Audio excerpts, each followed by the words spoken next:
All right, call this committee meeting to order.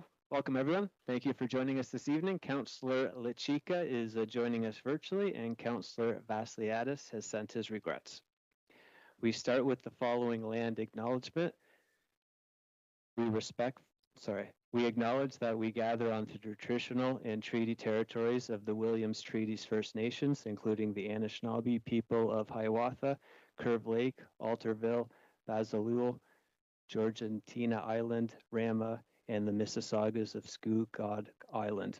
For generations, the Mississauga Anishinaabe have cared for these lands and waters, guided by knowledge, ceremony, and responsibility. We recognize the ongoing impacts of these treaties, the injustice that occurred, and the enduring strength and resurgence of Indigenous communities.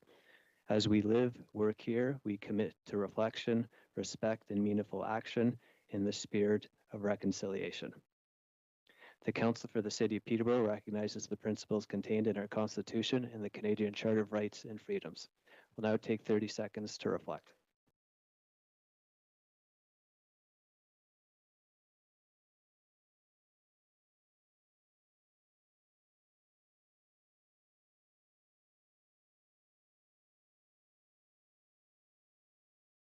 Please stand for the singing of the national anthem.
All right, adoption of minutes, January 12th, 2026, moved by Councillor Crowley.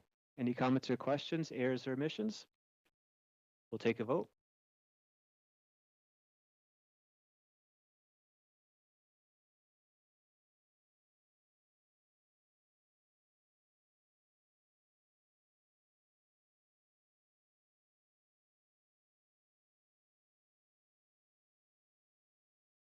Councillor Duguay, are you comfortable with a yay on that one? Right.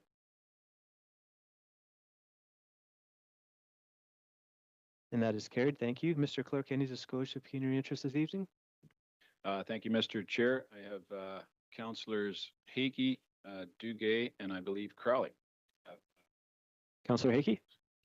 Thank you, Mr. Chair. I'll declare on 12B zoning bylaw amendment for 260 Milroy Drive, report IPGPL 26-007 as the applicant is a client of mine. Thank you very much. Councillor Crowley? Yes, I have a interest for report IPG PL 26-011. I have a family member that has a direct relationship with the objector in the report. Thank you very much, Councillor Crowley. Councillor Duguay? Thank you, Chair Beamer. I'm declaring an interest relative to item 12B, report IPGPL 26-007. As my daughter is the planning consultant representing this rezoning application. Thank you. Thank you very much. All right, so we'll move to our closed session reports. We do have one item coming out of as consent. Report LS 0CS 26-006 litigation that council approved the recommendation outlined in report CLOCS 26-006 dated February 7th, 2026 of the solicitor as follows. That staff be authorized to proceed as outlined in closed session report LSOCS 26-006 dated February 17th, 2026 of the city solicitor respecting fire prevention litigation. And as I said, that came out on consent. We do have 3 items coming out of closed this evening. The first one, application, that council approve the recommendation outlined in report FCS FPM 26-006 dated February 17th, 2026 of the Commissioner Finance and Corporate Services and Commissioner of Community Services as follows. A, that staff be authorized to submit an application and all associated documents to Build Canada Homes to provide required funding to build a mixed housing development on Peterborough Housing Corporation owned land at 1190 Hilliard Street as outlined in report FSCFPM 26-006. B, that the mayor, clerk, CAO, and commissioners are each authorized to do such things, negotiate with and execute documents, including a loan and contribution agreement on the terms considered appropriate by the Commissioner of Community Services in consultation with the treasurer to secure the approval of BCH funding in forms acceptable to the city solicitor. C, that respecting the CFCR plan, staff be authorized to proceed as outlined in closed session report FCSFPM 26-006 dated February 17th, 2026 of the Commissioner of Finance and Corporate Services and Commissioner of Community Services. Moved by Councillor Reel. Any comments or questions? Councillor Burke. Thank you, Chair Beamer. I just quickly wanted to say publicly about this project that's coming out of closed. The Councillor Riel and I get a lot of emails from our constituents about what's happening in other communities for affordable housing. There was a big project in Toronto that got a lot of press, and I think that it's important for the public to know that we have had and do have a few very amazing shovel-ready projects or close to shovel-ready projects available that are going to take these sort of small lots of 60s built townhomes and drastically densify those locations in a very beautiful way, beautiful in their design, beautiful in the way that Peterborough Housing Corp has planned around moving people while the construction happens. And I just, you know, for us to get funding for these projects is the only missing link. We have done our part. We have invested a significant amount of money as a city through our taxpayers to get these projects to be where they're shovel ready. And we definitely need the support from higher levels of government so that we can see them come to fruition. Thank you very much, Councillor Burke. Any further comments or questions? Moved by Councillor Reel. We'll take a vote.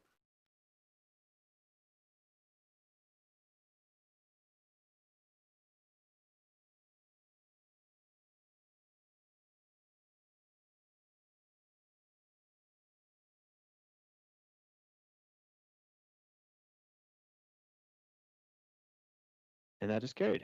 Next item, land matter, that the verbal update on a land matter be received for information. Moved by Mayor Leal. Comments or questions? We'll take a vote.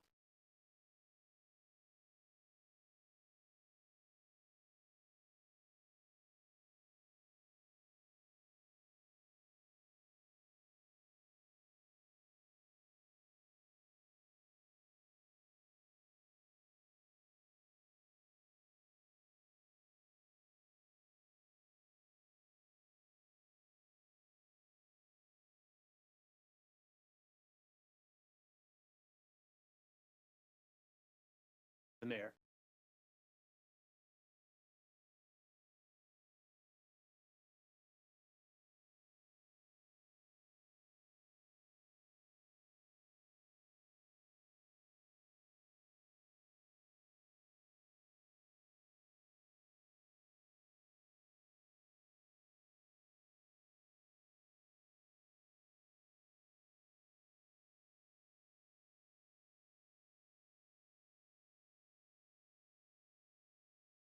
Councillor Luchika, are you Able to vote on that one? Perfect, thank you. And that is carried. Last item out of closed, city property verbal update, that the verbal update on the city property matter be received for information. Moved by Mayor Leal. Any comments or questions? We'll take a vote.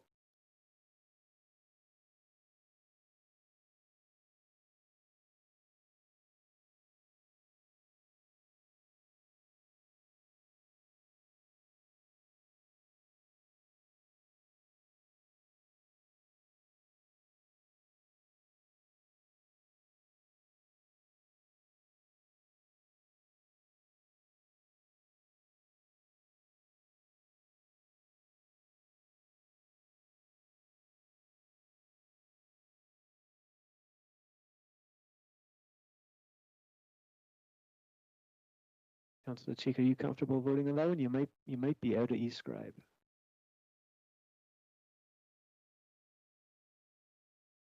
It's a yes. It looked like I voted and maybe it just didn't take. So I'll just keep trying. Thanks. Nope, It's yeah, yes. no, technology. Thank you very much. And that is carried. All right, committee members, we'll move to our consent agenda. Let me know if you'd like to speak to any of the following items.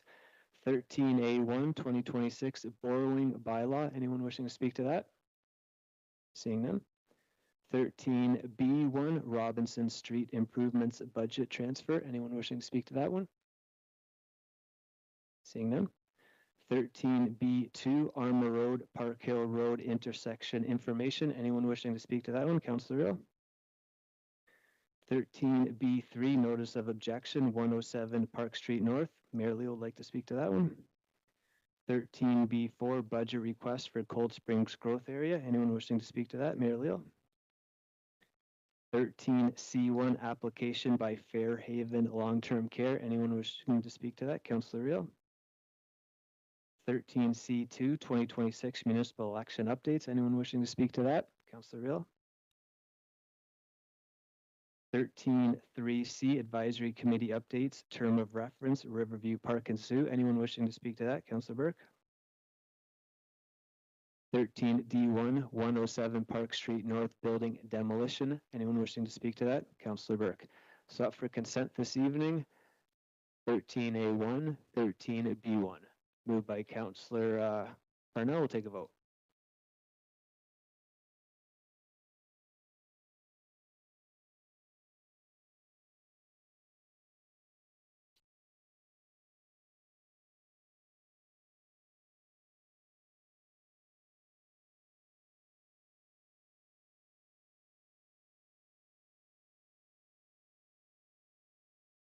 Councilor Lachik, are you comfortable with the yay on that one?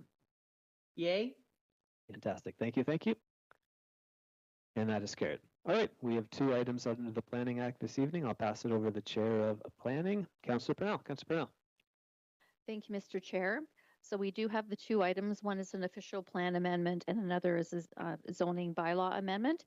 And to start off with, we'll deal with 4571 Guthrie Drive, 2006 and 2011 McNamara Road, housekeeping item on an official plan amendment. And Mr. Nolan Drum, if you could please join us at the podium. Thank you.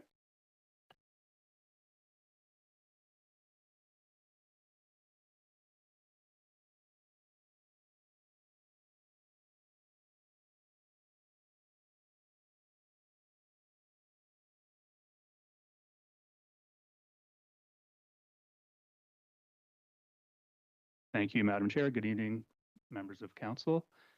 Today we've got a city-initiated official plan amendment for 4571 Guthrie Drive, 2006 and 2011 McNamara Road. The owner of the property is Aon. It's about 52 hectares of land south of 115. The lands are subject to draft plans of subdivision 15T 05503 and 15T 10504. They were first approved in 2006 and 2010 and reinstated by council last year. Just to get some bearings, these are the boundaries of the subject properties just south of the highway.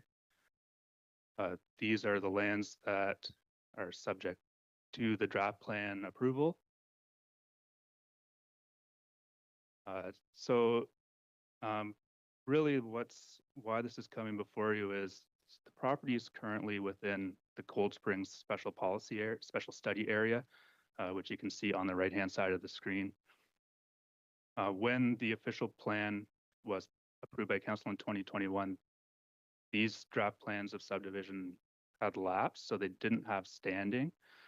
So there's a policy in this special study area that says until the secondary plan for Cold Springs is completed, these lands are subject to the rural transition designation policies, which really only permit agricultural uses, bed and breakfast, agritourism, single detached dwellings on existing lots of record, uses that you would see driving through the county. And on the left-hand side just shows what the zoning of the lands are today. So it permits residential, some multi-suite residence style uses. So these are permissions that they already have. So the purpose of this amendment is to add a policy to that Cold Springs special study area that would allow the land subject to the draft plan approvals to be subject to the residential designation policies of the official plan instead of the rural transition area policies of the official plan. And really this came up as we were going through the community planning permit exercise because that bylaw needs to conform with the official plan. We wouldn't have been able to bring forward the existing residential permissions that are allowed today with those general Cold Springs policies that require a rural use. I will just note that we will still be doing the secondary planning exercise, and there is another report further down in the agenda to deal with that.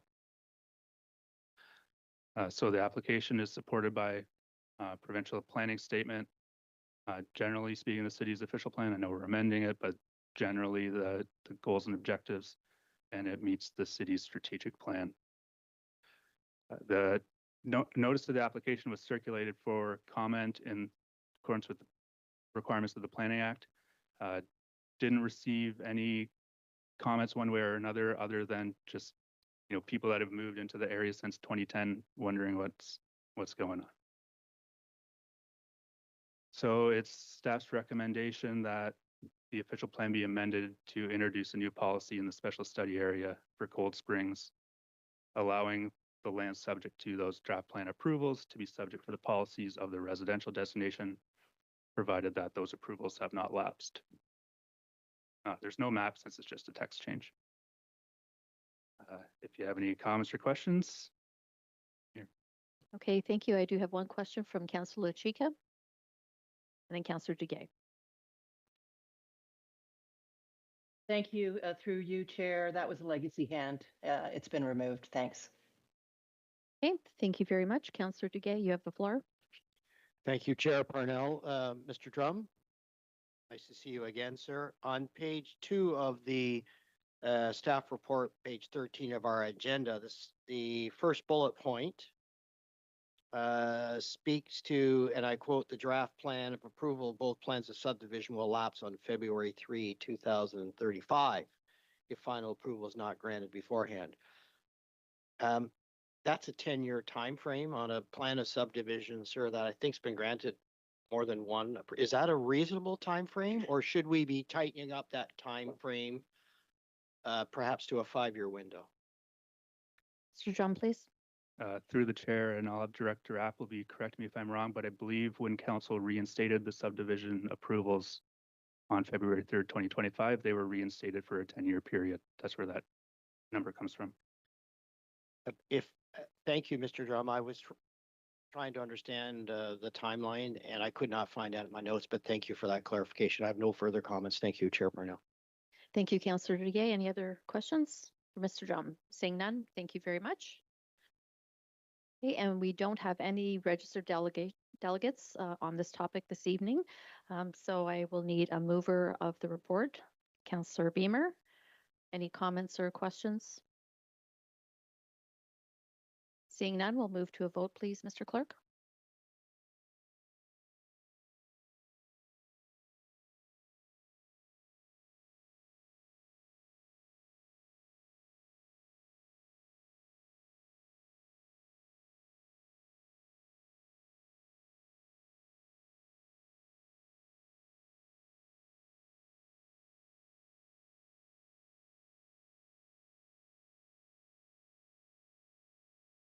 And that is carried unanimous. Thank you very much. We will move to our second item on the agenda for our planning meeting. This is a zoning bylaw amendment for 260 Milroy Drive, and staff member Sarah Dillmarker will please come. Marcher, would you please come forward? Welcome.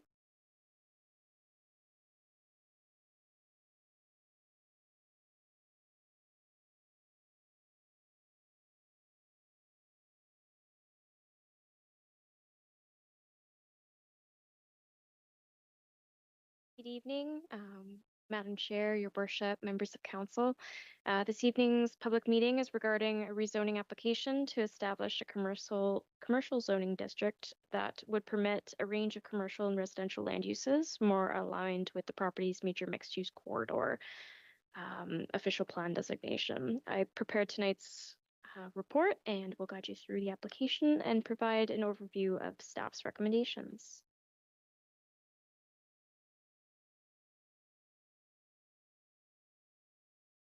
The application was submitted by One Community Planning Incorporated on behalf of the owner of the property, Silverthorne Holdings Incorporated. The property is approximately 0.48 hectares in size with 45.77 meters of frontage along Milroy Drive. The subject property is located on the north side of Milroy Drive in between the Chemung Road and Rowberry Boulevard. It's located in the city's north end.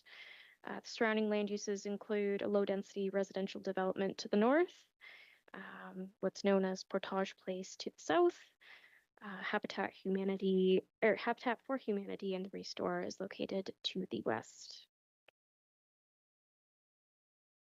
The site contains an existing single-story building comprising 3 commercial units supported by an established parking area with 19 existing parking spaces.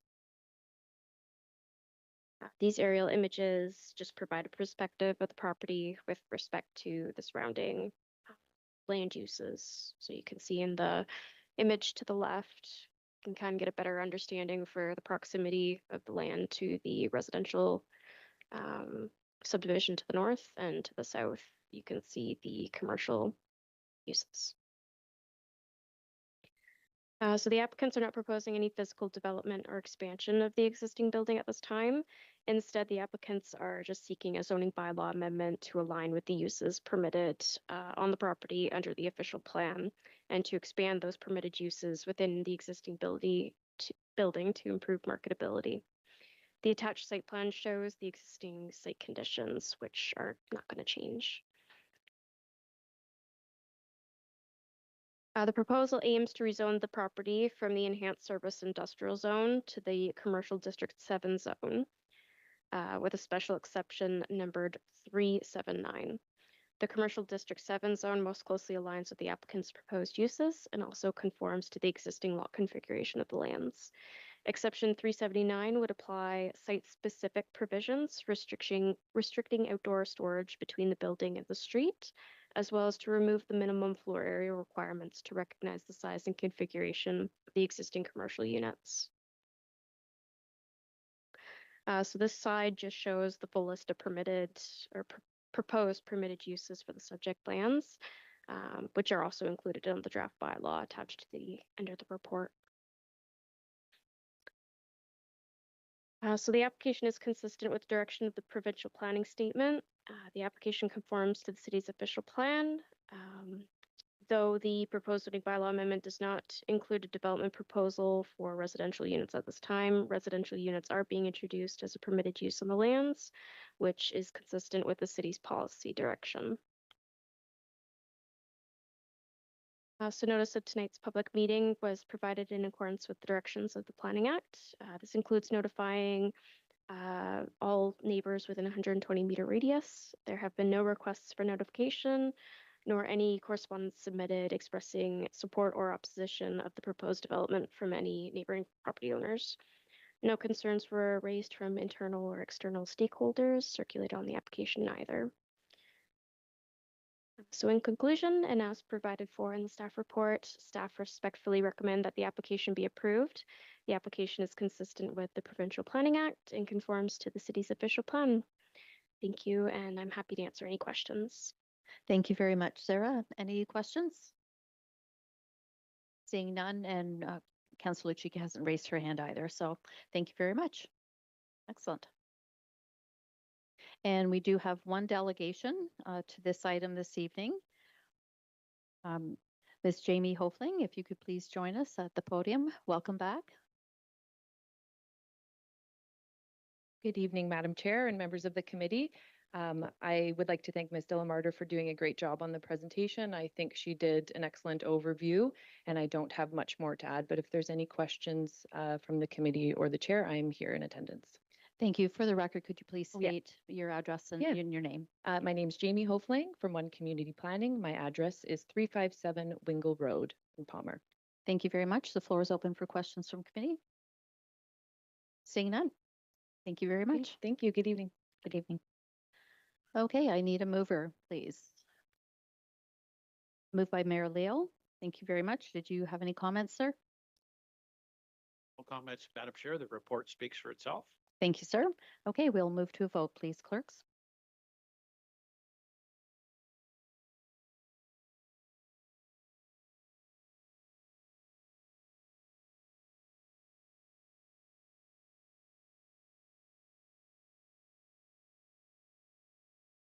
Okay, that is carried unanimously with 8 votes, noting that both Councillors Duguay and Hagee did not participate in the discussion at all or vote. Thank you very much.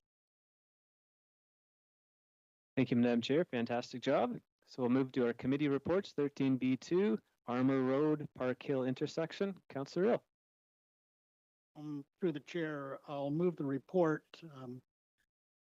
I would like to ask a question, Commissioner Nelson. I'm reading a report about the study that was done about the intersection of Armour and Park Hill Road, but I'm lost to see the improvements being suggested will address traffic congestion between 7 and 9 a.m. and 3 and 6 p.m.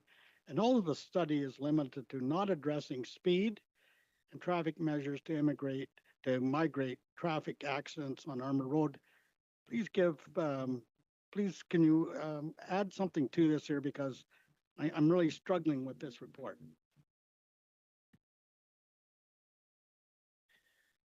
Through the chair, I'll provide some initial comments, but I may defer to Commissioner Director Giles and or our manager, Mr. Peter Mallon, to supplement. What you indicated was that you had concerns about the speed. I know we have previously provided council with an overview of the operational study that was done on the north end of Armour Road, which took place from Park Hill to Nassau Mills. And the recommendation there was to look at the speed limit levels on that portion. In this intersection, as the report states, it has illustrated that there's a number of basically angular impact collisions. So a lot of that is indicating the challenges with people trying to navigate through the intersection and make turns through the intersection. So from that, the anticipation was to add additional left-hand storage and align those left-hand turning lanes. Thus, what you see in the report from a perspective of basically restriping and doing the lane configurations such that those left-hand turn lanes align. I will maybe open it up to either Mr. Mallon or Mr. Giles if they have additional comments that they'd like to add.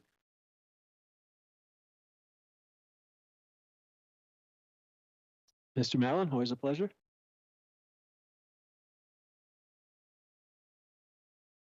Through the chair, the number of angle collisions and turning movement collisions was identified in the previous study for Armour Road, north of Park Hill Road.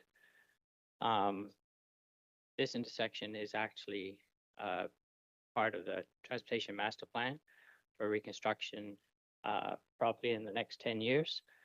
And the proposed realignment of the lanes is to deal with the collisions at this time. At the same time as we're doing a road resurfacing project. It is not the final reconstructed intersection is a temporary solution. To the chair, to Mr. Mallon, so you're going to paint a bunch of lines that probably can be seen for 7 months of the year, but in the winter, there is no, because the roads and not and snow on the roads and ice and all this stuff, you won't be able to see anything. I mean, the fix here is for an easement or taking a property to widen the intersection itself to make it a permanent intersection where it addresses the concerns not only with the traffic, but the queuing that happens at the times that I said between 7 and 9 and 3 and 6. So how is that going to mitigate this problem if you're, and I live on north on Armour Road, and certainly in the morning from Francis Stewart to the corner of Armour Road, there's backup traffic for those 2 hours, and certainly coming the other way on Armour Road. And then you have a major road coming into the city, which is Park Hill Road. So both those timeframes. So how do you see what you're doing with painting stripes on the road going to mitigate the problem that we're talking about when actually the whole intersection needs to be redone? Through the chair, the project is to mitigate the significant number of collisions at the intersection at this time. By restriping or reconfiguring the lanes, it will improve traffic flow, which will reduce delay, and as such should go a little ways towards the backup of traffic, especially on Park Hill Road. Very much. Thank you, Councillor Gill. Councillor Bowden? Thanks, Mr. Chair. Peter, nice to see you here. Just last week, I received a call from a resident, just with respect to what Councillor Rails is talking about. Their concern was driving south on Armour Road and being backed up and wanting to make a right-hand turn from Armour Road to Park Hill. And this person was talking about the line striping there. I think there was a dedicated bicycle lane close to that. Is there, maybe I'm wrong, but I think that's what she said. Is there any opportunity to have a dedicated right-hand turn lane to turn west on Park Hill? Through the chair, we have looked at that. There isn't sufficient road width with the skewed angle of the intersection to do that. To accomplish that would mean utility relocates, a widening on the west side of the road, which is a major project, and it will be part of the future project within the next 10 years. Next 10 years. Okay, thank you very much, Mr. Mellon. Thank you, Mr. Chair. Thank you, Councillor Baldwin. Any further comments or questions? Moved by Councillor Reel. We'll take a vote. Thank you, Mr. Mellon.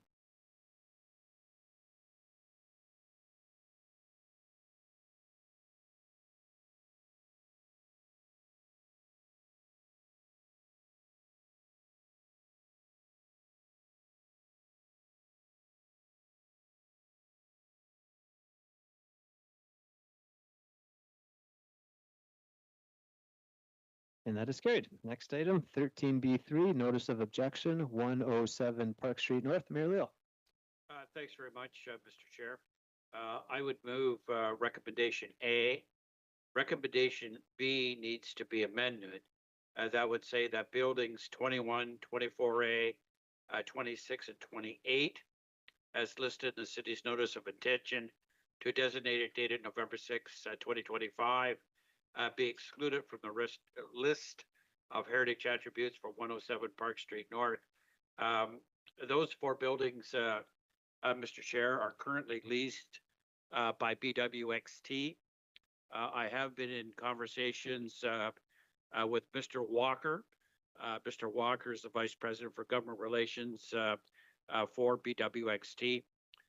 He certainly wanted to make sure that the 4 buildings that they currently leased for their production facilities here in Peterborough be excluded from that list. We also had I had, and I think some other members had conversations with our MPP, Mr. Smith, on this particular matter, in light that the government of Ontario is going to be expanding opportunities for the production of nuclear energy in Ontario. In fact, Minister Leahy just announced last week that Leslieville will be the site of a new CANDU development. We also have Westinghouse here in Peterborough. So we wanted to make sure that our highly skilled, highly paid jobs remain right here in Peterborough, and we can accomplish that. I'd asked through you, Mr. Chair, do we need to modify item C? Maybe Commissioner Potts or Nelson? Mr. Nelson, to make sure that it's consistent with the amendment we're going to make in item B. And the amendments found on page 50. Through the chair, it's my understanding that the bylaw would be amended that is being brought back to council next week based on what the recommendation. So it will reflect to Mr. Nelson the changes. That is, Chair, do we need to deal with the amendment first that we add buildings 21 and 26 to 24A and 28? Mr. Clerk, since it's in the body of the report, do we need an amendment, or does that become a part of the main motion? Thanks, Mr. Chair. I believe it was moved as part of the main. Okay, so Mayor Lill, that's now the main motion A, the new B from page 50, and then C. Thank you very much. I don't have anything further to say. Okay, thank you, Mayor Lill. So speaking to the main motion, which has the new B, Councillor Burke. Thank you, Chair Beamer. When we dealt with this matter previously, we had a quite detailed and expansive consultants report that was provided by General Electric that had visuals, and we also had our own staff report. Can staff bring up on the screen for us the buildings that are in discussion right now? Because they exist right now on the fly as numbers, and I just want to make sure that as a councillor, I know very specifically which buildings we're talking about.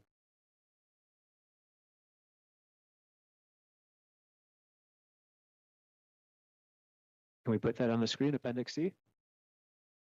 It's in our report, but Jonah, can we get it on the screen as well? Just my question, Mr. Chair, is about the additions that were just made here.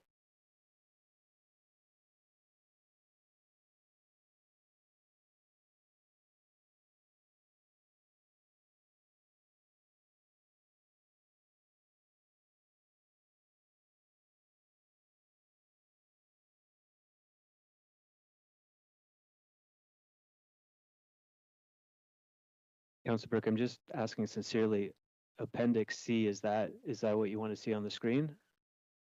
Or something different?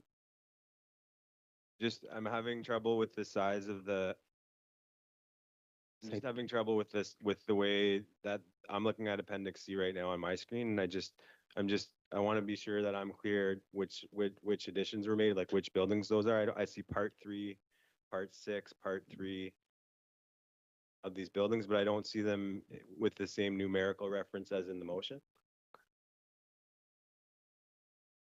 Oh. So can we just, so I see it now, sorry, I was looking at the wrong thing. Yeah, I mean, I'm gonna have to consider this on the fly. I'm sort of confused that in the process of General Electric hiring a very well-respected consultant to look at which parts of the plant were important to remain planned for in terms of heritage. They had a mothballing plan for a certain building.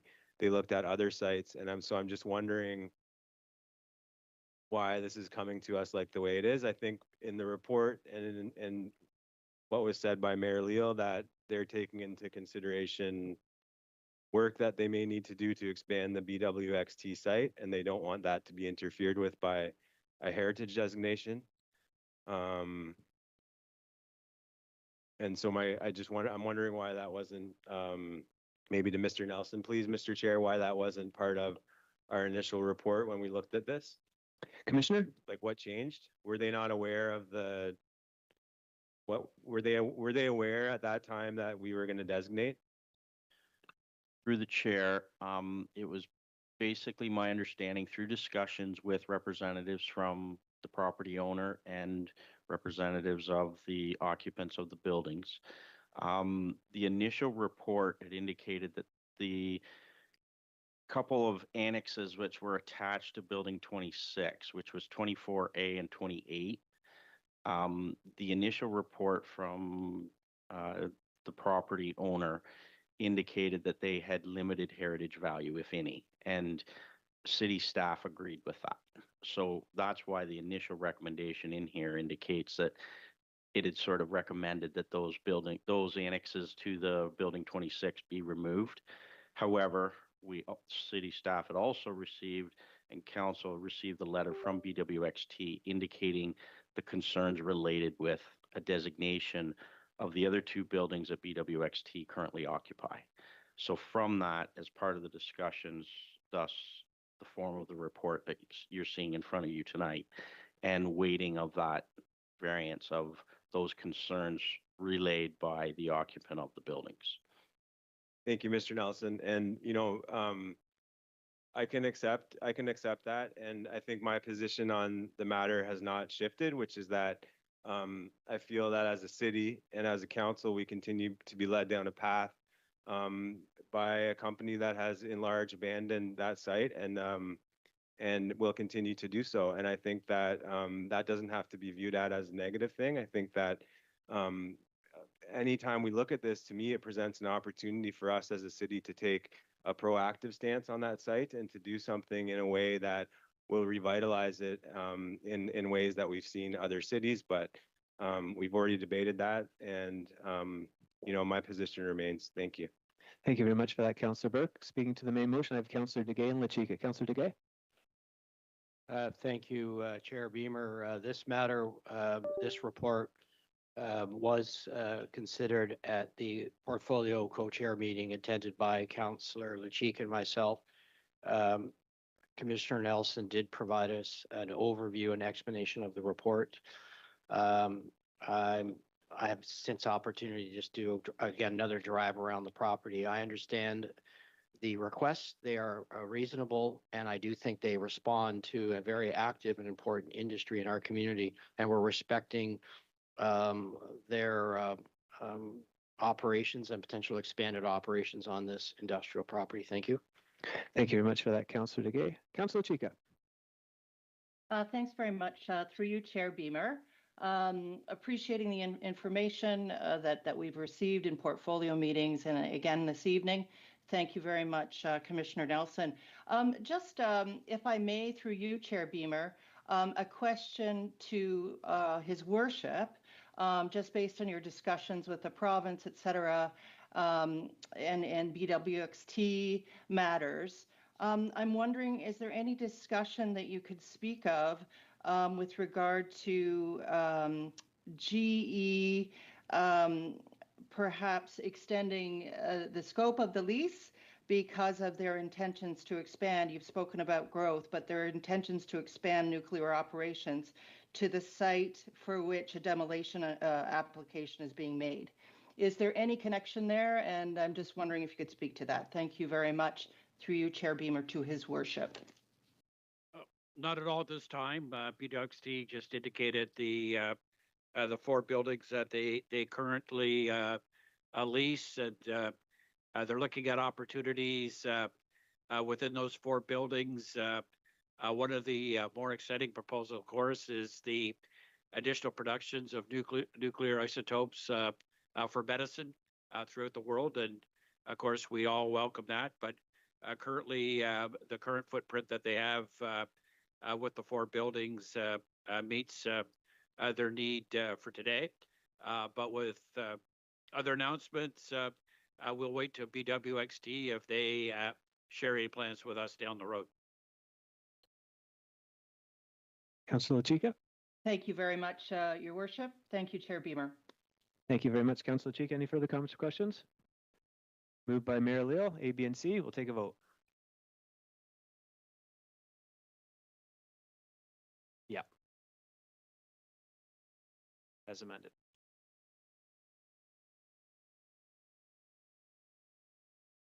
Mr. Chair, we'll update that wording and see as you directed there.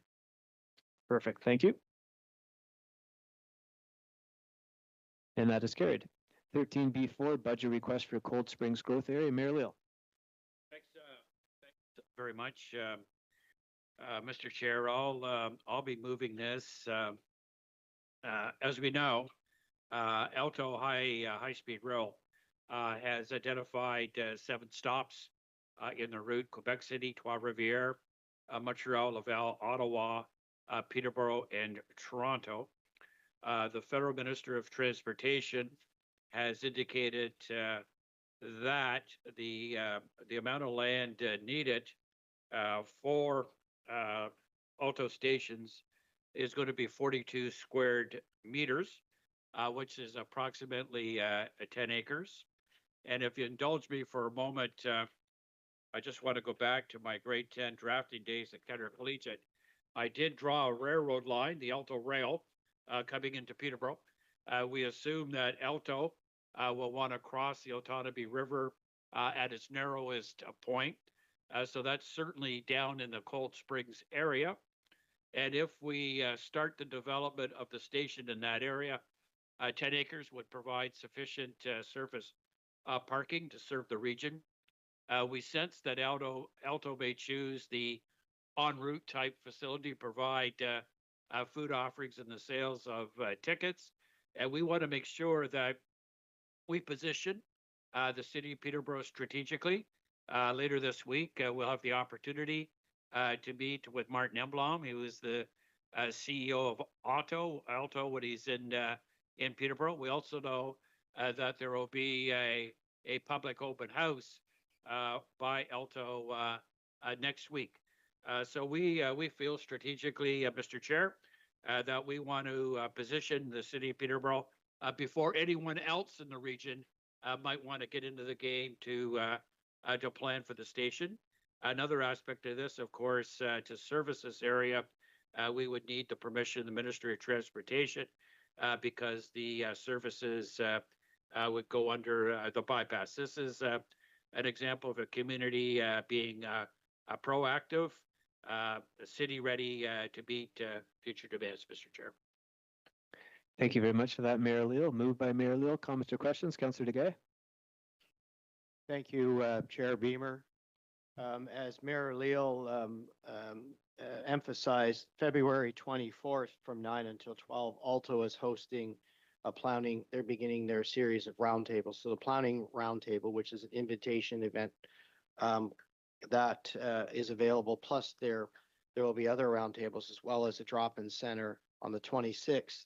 I'm aware that other communities, at least 4 of the other 6 communities are undertaking similar exercises as our city. They're saying, this is a preferred location.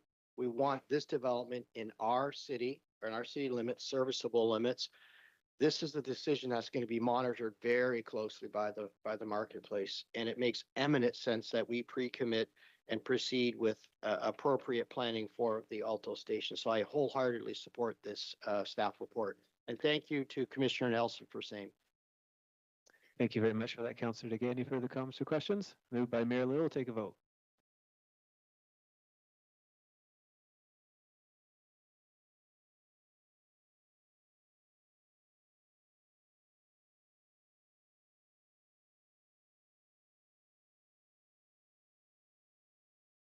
And that is carried. Application by Fairhaven Long-Term Care. Councillor Real. Through the chair, want to beg your indulgence that I'm going to make a motion that we go into closed. But if you would like to continue with the agenda items, the reason that I would like to go into closed is because the agenda item under Fairhaven is pretty light. I think there's 2 things we're going into closed. One is the land acquisition, and the other one has to do with financial money that's needed to do this. And I think that the report that we have here is pretty light. And I think both Councillor Hickey and I, that both sit on the board, have some information that we would like to share enclosed with our counterparts so that they can make a decision. This has already gone to the county before Christmas for their blessing.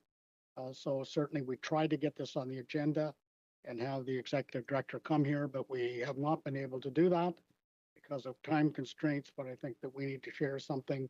So if you would like to move this agenda item, or I can make a motion that we go into close under the two things that I said that I wanted to address in closed session. Yep, go ahead, Councillor. I'll make a motion to go into close, and we'll go into closed right now on this item, if it passes. So that's the motion that I want to go into close for the two items. One has to do with land acquisition, the other one has to do with financial implications of this report. Okay. So I'll let council decide if they feel that's grounds to go into closed session or not on those two items, land acquisition and finances. Mr.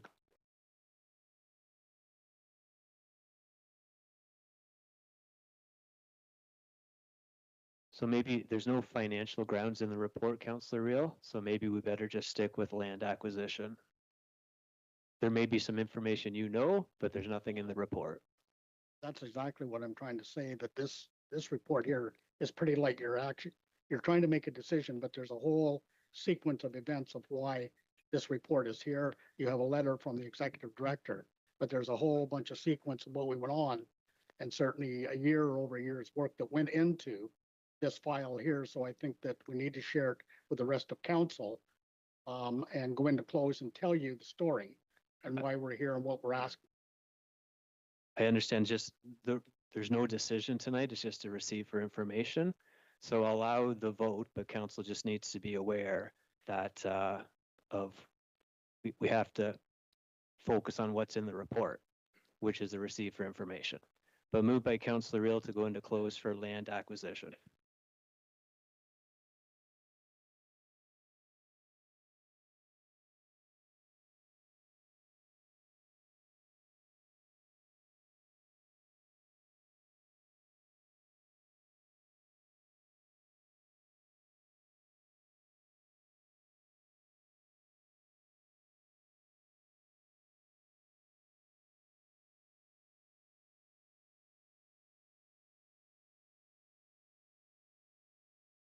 Sure. So council will make a decision, Councillor, but I will ask the clerk just to make some comments first before council votes. Thank you, Mr. Chair, and I'd appreciate the comments from the councillor. From my understanding, at this time and this juncture, the grounds to go in under 239(2)(c) of the Act are proposed for pending acquisition or disposition of land by the municipality local board. There is not sufficient grounds to do so. So my recommendation, Mr. Chair, would be that the grounds don't exist today. Okay. So we will take a vote and council can decide whether we go in or not. So there's no debate that it's just a decision by council. So moved by Councillor Reel to go into closed under property acquisition.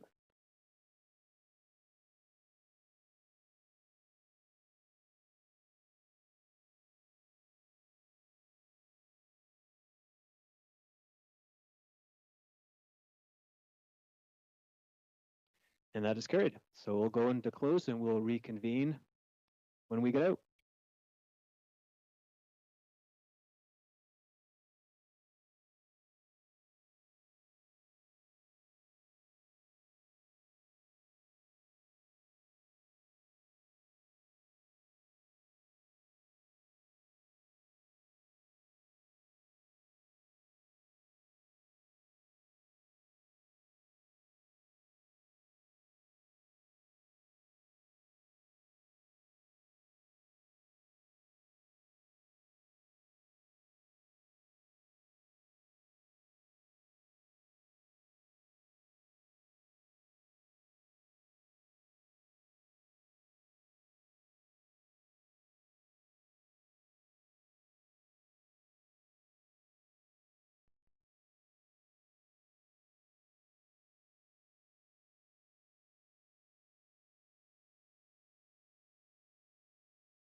All right, we'll reconvene this meeting. Thanks everyone for your patience. So I'll move, go to Councillor Hakey, Fairhaven Long-Term Care. I'll move the report as presented. All right, any comments or questions? We'll take a vote.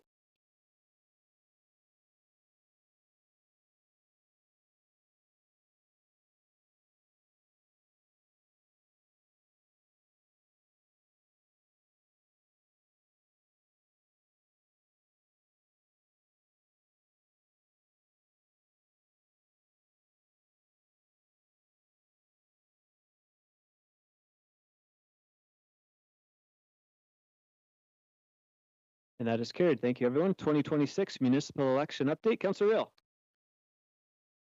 Through the chair to clerk, I did get a response back to some of the questions that I sent you.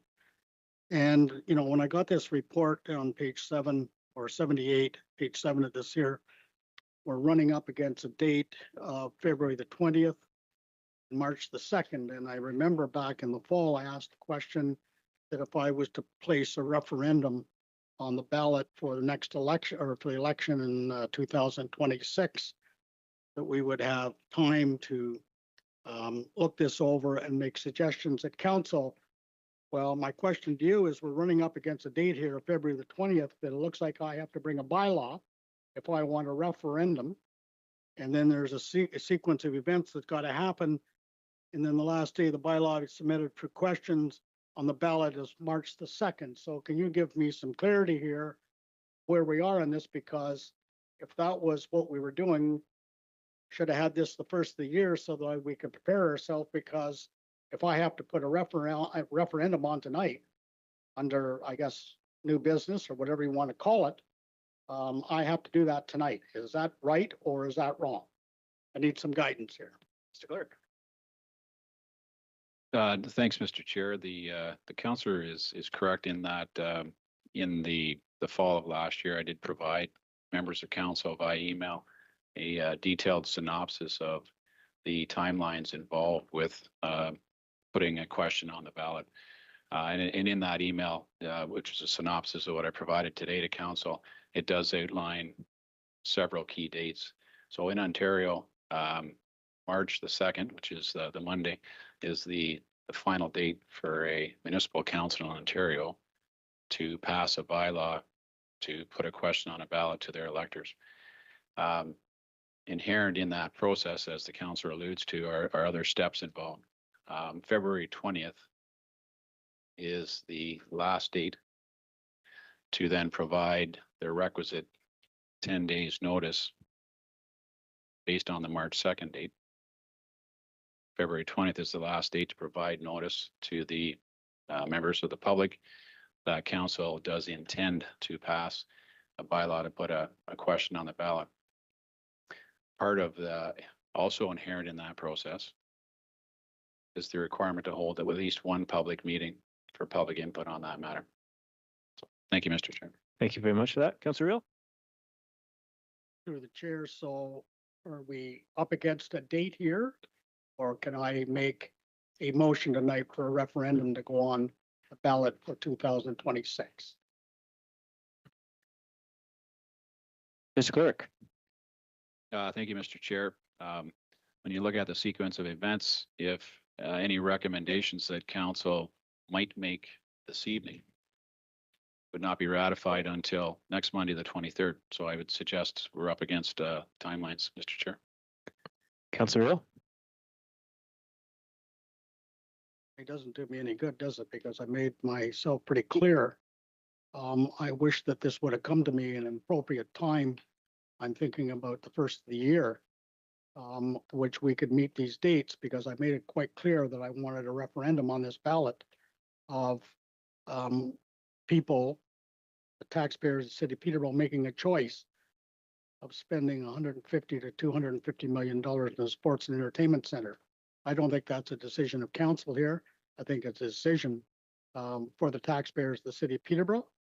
Also, we're about 7 months away from an election, and certainly I can't see me as having an appetite as a councillor and a new council coming on, saddling them with a debt load, and I'll go to the high point of $250 million. It would have a a huge effect on the finances of the city. I don't know what our debt ratio is. The tax implications to the city, for the taxpayers of the city of Peterborough, and our ability to do the infrastructure that we need for the city of Peterborough. So that's my comments, but what I'm hearing tonight, that for me making a motion tonight is a moot point, that we've missed that date. That's what I'm hearing from our clerk. Yes, there would have to be a council meeting by February 20th, which there's not. So right now it would be not possible. But we could have a special meeting. You can call all the special meetings you want. Guess I'll have to make a motion to call a special meeting on this particular item so that we can meet the dates and do the things that we're supposed to be doing, as outlined here. That date is probably, and I don't know what's on people's calendars, but as before the 20th. So that would be the motion, that we have a special council meeting to address this issue here of a referendum for the ballot on the election of the 26th of October, 2026. Okay, thank you, Councillor. Are you comfortable moving the report though on the election updates? Yep, moved by Councillor Earl. Councillor Burke, if we can keep the comments to the election updates. Yeah, well, I wanted to just respond, if I could, Mr. Chair, to the clerk's comments. Yep. So the one thing that I was not clear about from either the comments tonight or the email that we received today, that was like a deep synopsis of the procedure. It says provide, you say by February 20th, provide. So we have to do this in two steps. We have to provide notice that we intend to pass a bylaw to ask the question, and that has to be done by February 20th. Is that correct? Mr. Clerk. Thank you, Mr. Chair. There's several steps involved in this. Council would have to, the majority members of council would have to come to the terms of a question on the ballot and make that known that that's their intention to move forward. Once council had done that, then there would be the requirement to provide minimum 10 days notice to the public of that intent to pass a bylaw. That would also involve then a requirement for a public meeting. And then at which point, when that's been satisfied, there would be the final step would be council passing the bylaw with the wording that council has agreed upon to then put the question on the ballot. Okay, thank you. So there is the potential, if one of us wants to move something tonight, what is the procedure around adding a special council meeting to the end of this meeting? I know we've done that in the past. Is that something that we can do, suspend the rules to allow that to happen directly after this meeting because of the time frame?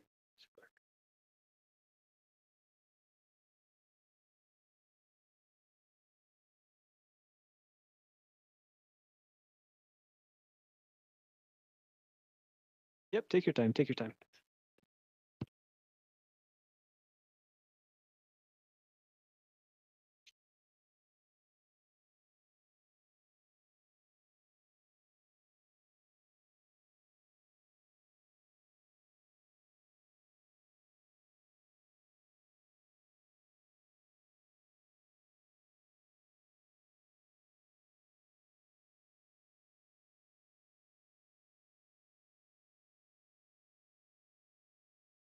Thanks, Mr. Chair. Just wanted to make sure I had the correct section of the new procedure bylaw.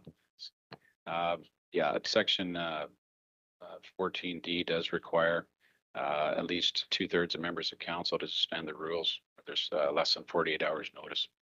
Thank you, Mr. Chair. Another question for the clerk. We're looking at these dates. If the councillor's intent is to get what he wants to be done before the time frame, which is sounding like it's an impossible time frame at this point, could council simply move an amendment to this report to change those dates?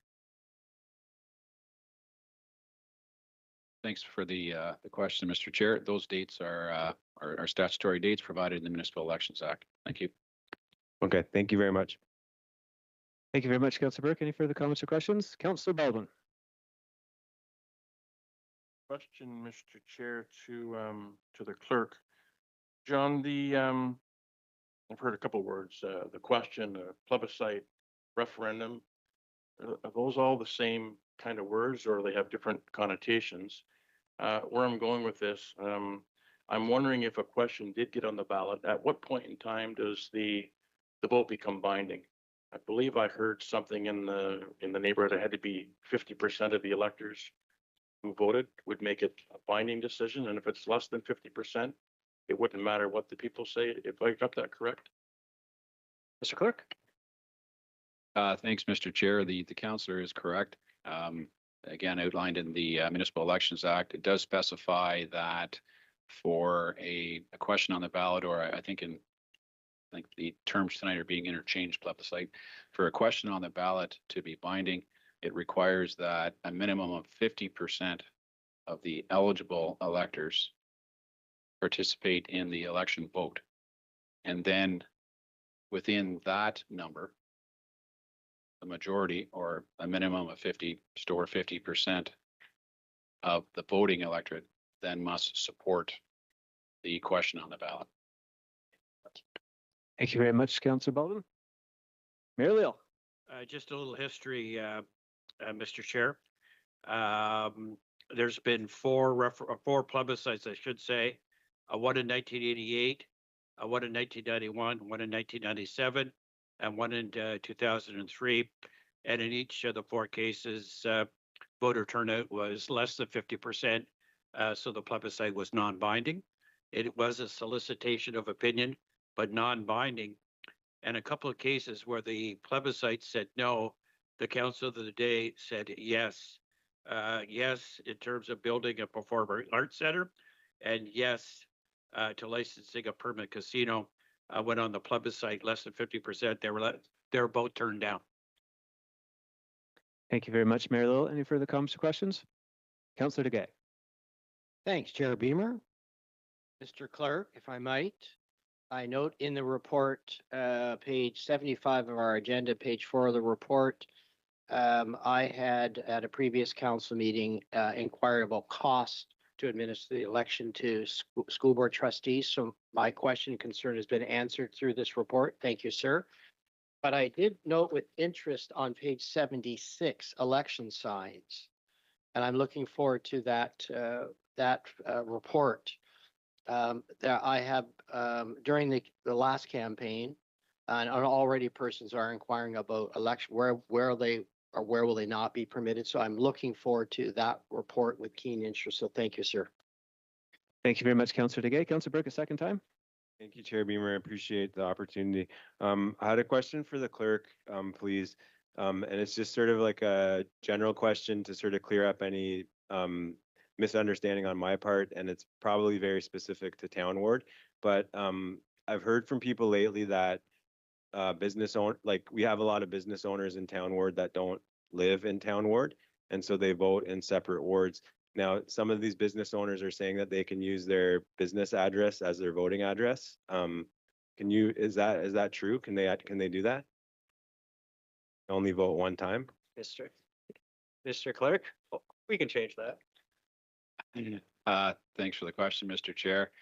Typically, the default is for an eligible elector to vote in the ward whereby they reside. Barring that, so have been examples in the past where we've had what they call a non-resident elector. So an individual that may not reside within the municipality, however, they have a business or a property within the municipality. In those circumstances, then it would be applicable. They may be able to vote in the area where their business resides. Very much. Thank you very much, Councillor Burke. Good question. Comments or questions? Moved by Councillor Reel. We'll take a vote. Yep.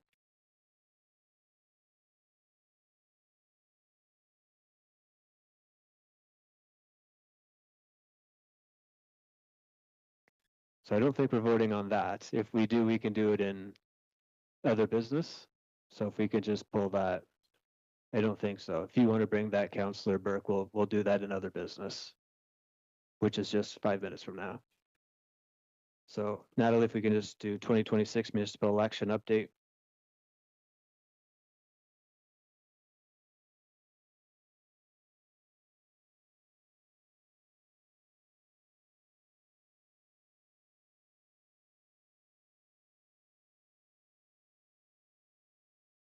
Chair Beamer. Yep. What, I'm just trying to understand our new procedural rules, and I think there was something in that which said there was no changing of the vote. I voted on the special council meeting. Yeah, we can cancel a vote if there's a mistake. It's if someone leaves the room, someone can't vote for you. Okay. You have thank to be in your seat and vote for yourself. Thank you. Yep.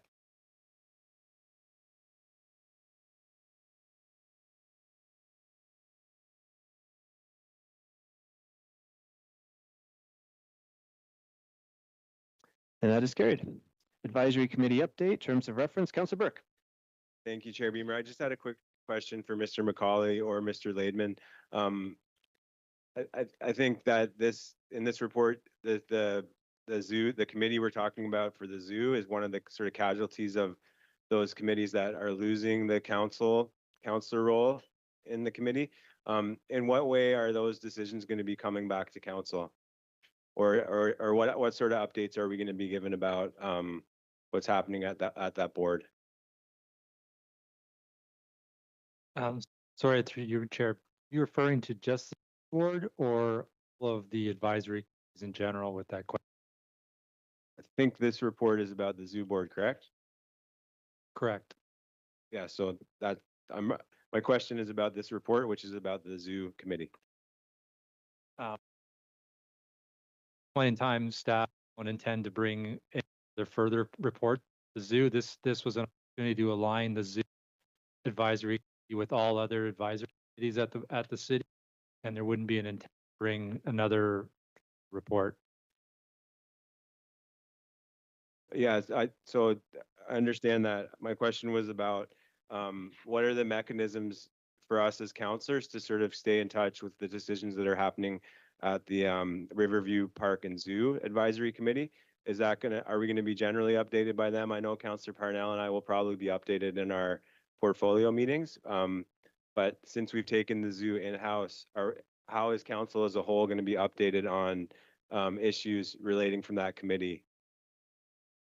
Through you, Chair Beamer, I believe maybe the clerk can correct me, but I believe that when the decision was made by council to remove councillors from the various committees, that there was an amendment to the terms of reference for each committee to allow that committee to provide an update on an annual basis or semi-annual basis to council if they chose to. So I think that opportunity would still be available to the committee, the zoo committee, if they wish to update council on an issue, they could provide that to council through the clerk's office, I believe. Thank you very much. I'll move the report. Okay, thank you, Councillor Burke. Moved by Councillor Burke. Councillor Parnell. Thank you, Chair Beamer. I just wanted to add that there has not been a city councillor or a commissioner, a PUC commissioner on the zoo advisory or the board for many, many years. So there's anybody there now that is being displaced as we redefine the terms of reference. Okay, thank you. Very good. Thank you, Councillor Parnell. Any further comments or questions? Moved by Councillor Burke. We'll take a vote.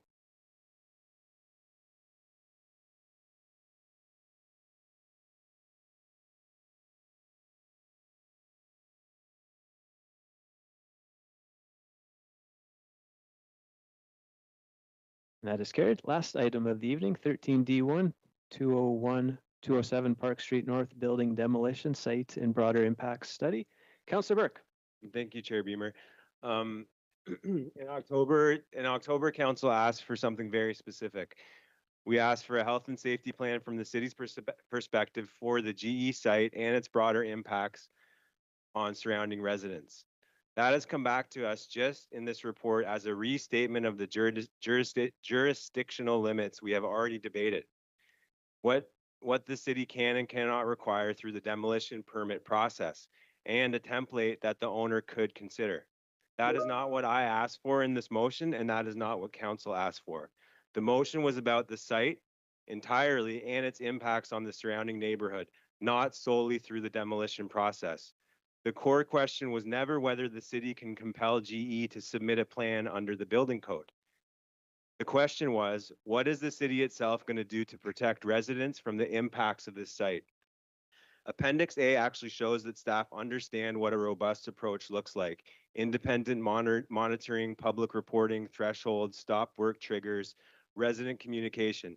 but none of that has been adopted as a city commitment with timelines, responsibilities, and authority. So today, we still do not have clarity on whether the city will retain an independent environmental monitor, what contaminants related to the site will be monitored and at what action levels, how residents will be notified of exceedances or risks, or what happens if site-related impacts occur in the surrounding neighborhood. We don't even know the extent of the contamination on the site. We know nothing. Those are the elements of a city health and safety plan for the site. If the city cannot impose those requirements on the owner, that does not remove the city's responsibility for how this site affects neighboring residents and neighborhood conditions. So my concern for this report is simple. It explains jurisdiction, but it does not provide the city's plan that council requested for this site. I am moving to not defer this, but to refer this back to staff so that council can actually receive that plan with clear deliverables, roles, and timelines. And I have a motion which I will submit to the clerk. Thank you very much, Councillor Burke. So, Read the motion. yeah, go ahead. So report M0ENV 26-001 be referred back to staff as it does not fulfill council's October 2025 direction for a city health and safety plan for the GE site itself and its broader impacts on the surrounding residents. And that staff report back with a city health and safety plan addressing the GE site itself and its ongoing and potential impacts on surrounding residents and neighborhood conditions, not limited to the demolition phase, including municipal monitoring, public communication, response protocols, and responsible departments. And this is the thing, we had a very thorough debate on this. We were sort of stonewalled in the sense that we understood that with the very specific part of the demolition project, there actually wasn't much we could impose upon General Electric. But what happened, we had residents show up, we had community members show up, we had people that showed up that worked at GE, all coming to us at council telling us their concerns about that site. And while it was clear to me that we couldn't impose anything on GE through the demolition process, I made a motion that our staff would come back to us with the general health and safety plan for the site and its residents. And to me, that was not in this report. This was just a continuation of a debate that we already had, which goes over the jurisdictional responsibilities and what we can and can't do in regards to a demolition. So this is just reiterating the intent of the original motion, which passed at council, which is for us as a city to take what responsibility we can for the site, even if that just be transparency around the extent of the contaminants and how those contaminants are moving off the site, if at all. So this is what I'm asking for, and I'd like your support in this request. Thank you. Thank you very much, Councillor Burke. So under a new procedural bylaw, we do ask staff just the implications of this referral. So Commissioner Nelson, just the implications of referring this back, if there are any. Through the chair, I'll defer to Commissioner Simonovsky's to supplement if I'm missing anything. But at this point, we could go back, but I think that there would have to be then additional, I guess, basically investigations surrounding the site because again, obviously the report speaks in general nature to the health and safety and the roles and the responsibilities of the various bodies, and each of those bodies working within their legislated requirements and abilities surrounding that. So I think referring it back, it would possibly have to come with additional either funding to do additional investigative works and or other directions in terms of what the city is capable of doing within the reaches of the surrounding lands associated with the property. And I'll defer to Commissioner Simonovsky if he's got any additional comments related. Certainly through you, Mr. Chair. The site and the history of the site and the status of any movement of whether it's groundwater or contaminants off the site are currently under the purview of the Ministry of Environment. They have programs in place that fall under their regulations, their legislation that monitor what's happening and also ensure that GE is doing what they're asking them to do. And I only know that from conversations with MECP. I haven't delved into what those requirements are, what the contaminants that they're monitoring are, but those systems are in place. In preparing this report, part of the research that I did was to see where the city could, if they had any authority, do something. And because it's a private site, and I would also defer to Commissioner Potts after I'm finished, just to make sure that there's no legal oversteps. But because it's a private site, and because they're not proposing to change its use, there's no process that would require a record of site condition or other active remedial work that they would need to do something different. So they could, I believe, technically sit on that site forever as it is. If the city chose to force some action or do something in the public boulevards around the site, as an example, because those are our right of ways, I guess that would be an option. I'm sure it would definitely catch the attention of the property owner that we may be trying to, bring to the table for other actions. I think that's probably all I can add. Okay, thank you. So speaking, yeah, you're on your second 5 minutes. Yep, go ahead. Yeah, I mean, my response to that is, again, there's a misinterpretation of the semantics. My kids go to school and they get trained at their school what to happen if a shooter comes into their school. They don't have bulletproof glass and police in the school as the most drastic measure. They just have an understanding of what's happening in the world and they're prepared for it. And as someone who moved back to the city, if a couple is moving here from Toronto and they're moving onto Wolf Street next to the factory, where do they go to understand what type of contaminated situation they're moving into? Where do we as a council understand what is happening, what is actually happening with that dedicated sewer from the plant to the water, right? There's no transparency around that. And yes, I'm not naive enough. I'm not naive to think that there won't be a cost to this, but the idea of asking for a plan is to be presented with some steps like we always are. This is the possibilities, these are the costs attached to them, and this is what we can do. That's how decisions are made. And we haven't even been able to have that conversation because this report focuses solely on what we've already discussed, which is the demolition process. This is aside from that. This is about us as a city taking responsibility for our residents and their safety and being transparent about what's at play. Is there a problem for people to swim at Little Lake at the end of that sewer? I don't know.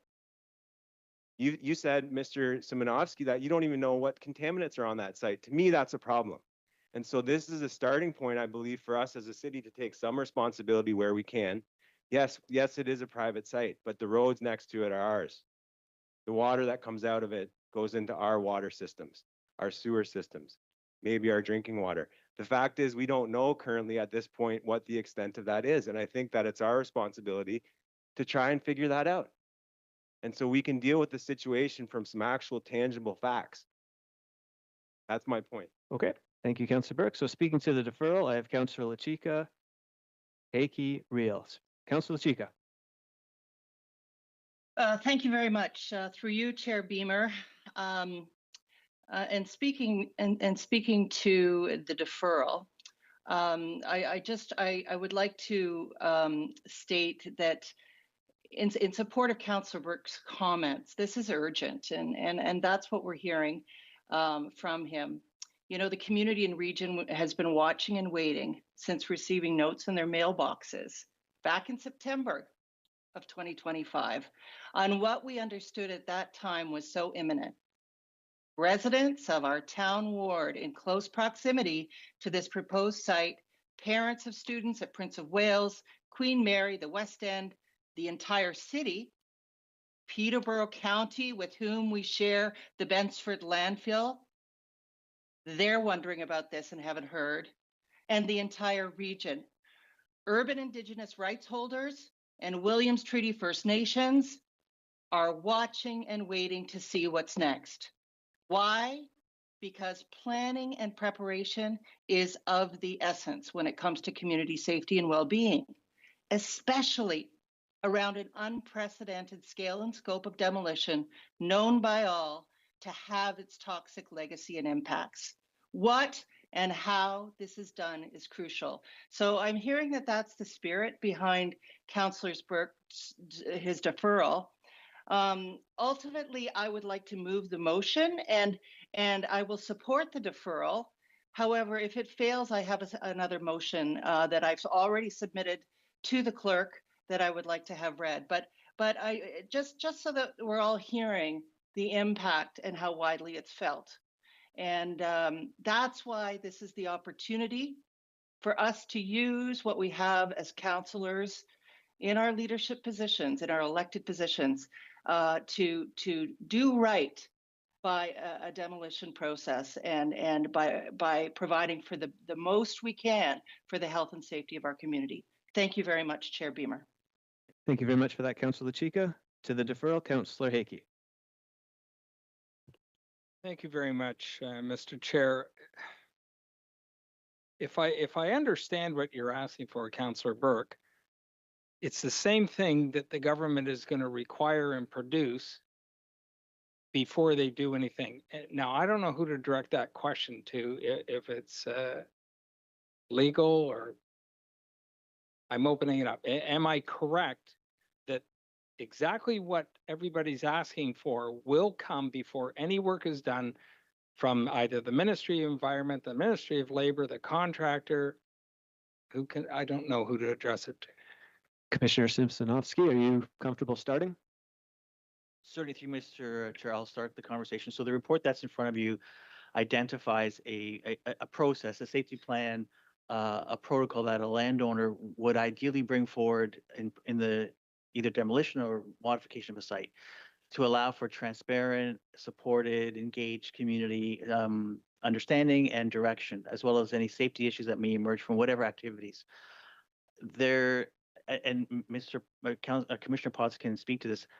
There is nothing that we can use to compel them to do this, other than violations in specific acts such as the Environmental Protection Act, which MECP has domain over. So the ask in bringing this report forward is that if we could get what we wanted to do this right, the outline that's attached to Appendix A would be an ideal starting point that GE would volunteer to the city, to the process, so that we have transparent engagement and hearing concerns. It does not address, and to Councillor Burke's comment, it was interpreted to address the questions around demolition, and I apologize if the scope wasn't full enough, because I also do appreciate that there's concerns with what may be within the site or underground. They're two separate issues. They're both very important issues. This report was focused on advancing the safety around demolition, dust, anything airborne that might have been resulting from that demolition, which is the active concern right now, as I interpreted it. So I don't know if that answered the question. We can't compel GE to do this, but it would be the right thing to do. Thank you very much. To follow up on that, Councillor LaChica talked about planning and preparation and the what and how it's done. I think we're going to get that. My understanding is it's under law. We're going to receive that. We may not be included in it, but we're going to receive that before any demolition takes place, is my understanding. So all of those informations, and I'm just as concerned. I don't want stuff flying around the city. I do have some experience in this. I have a lot of clients that have taken apart commercial buildings. They've taken apart buildings with asbestos. They've taken apart buildings with metal contamination. And I've been at those sites, and they are monitored. Well, one of the sites, I think I told this story, it was single pane glass that had some putty in it, and some putty of that day could have had asbestos. My client was required to envelop the house and put a filtering system in and wear hazmat suits and remove it. That wasn't compelled by the city. That was the province saying this is how it's going to be done in each ministry. I'm satisfied myself. I I can see we can get this information, but we're going to have to do all the reports on our own. All the environmental reports on our own. They're not cheap. And I don't see why we would double that up. I see monitoring it after we get those reports. I mean, we can monitor it. I don't know that we can, as was stated earlier, we can compel them to do things that the municipality is asking, but we can certainly monitor it. I don't think there's anybody at this table that isn't concerned about what's on the property, which we're going to get that list, how it's going to be moved, which we're going to understand, when, and it could be seasonal. There's a lot of things that take place seasonally because it's better. I won't support what's on the floor because I believe we're getting it anyways. We are going to get it. Then at that point, we might be able to attach somebody to monitor it and report back to council and the citizens of Peterborough on a regular basis. But if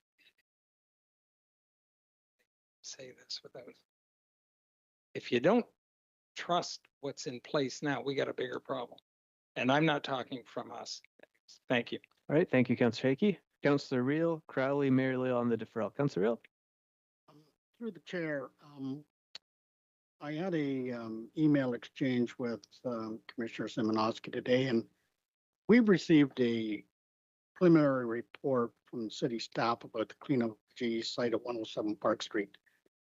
It seems to be lacking any clear detail about the cleanup, how the neighborhood will be protected during demolition, and what measure are being taken with cleanup of contaminated soil because of the thousands of chemicals used on this site. So I'm going to support Councillor Burke's motion. We've already had an indication what this company is capable of. We've had meetings here, like Councillor Burke said. We had neighborhood people come here and talk about their concerns.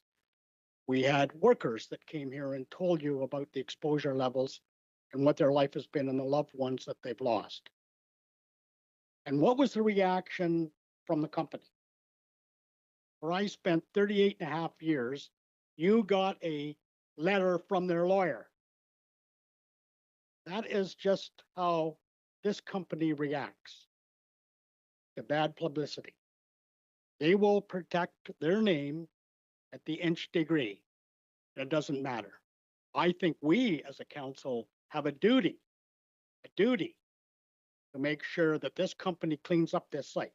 So somebody can give the argument to me, well, what if you really push the man in the corner and they just leave it the way it is? What is the difference between what is there now in a brownfield, a 43-acre brownfield that you cannot build on, that's fenced off, that has been sodded or seeded, and a couple of trees? Because if you look to the north of where they tore down the armature and the fractional, that's exactly what they did. Fence it off, seed and sod it, and a couple of trees. So for you to say to me, well, geez, if you push them in the corner, they'll do nothing and just leave it the way it is.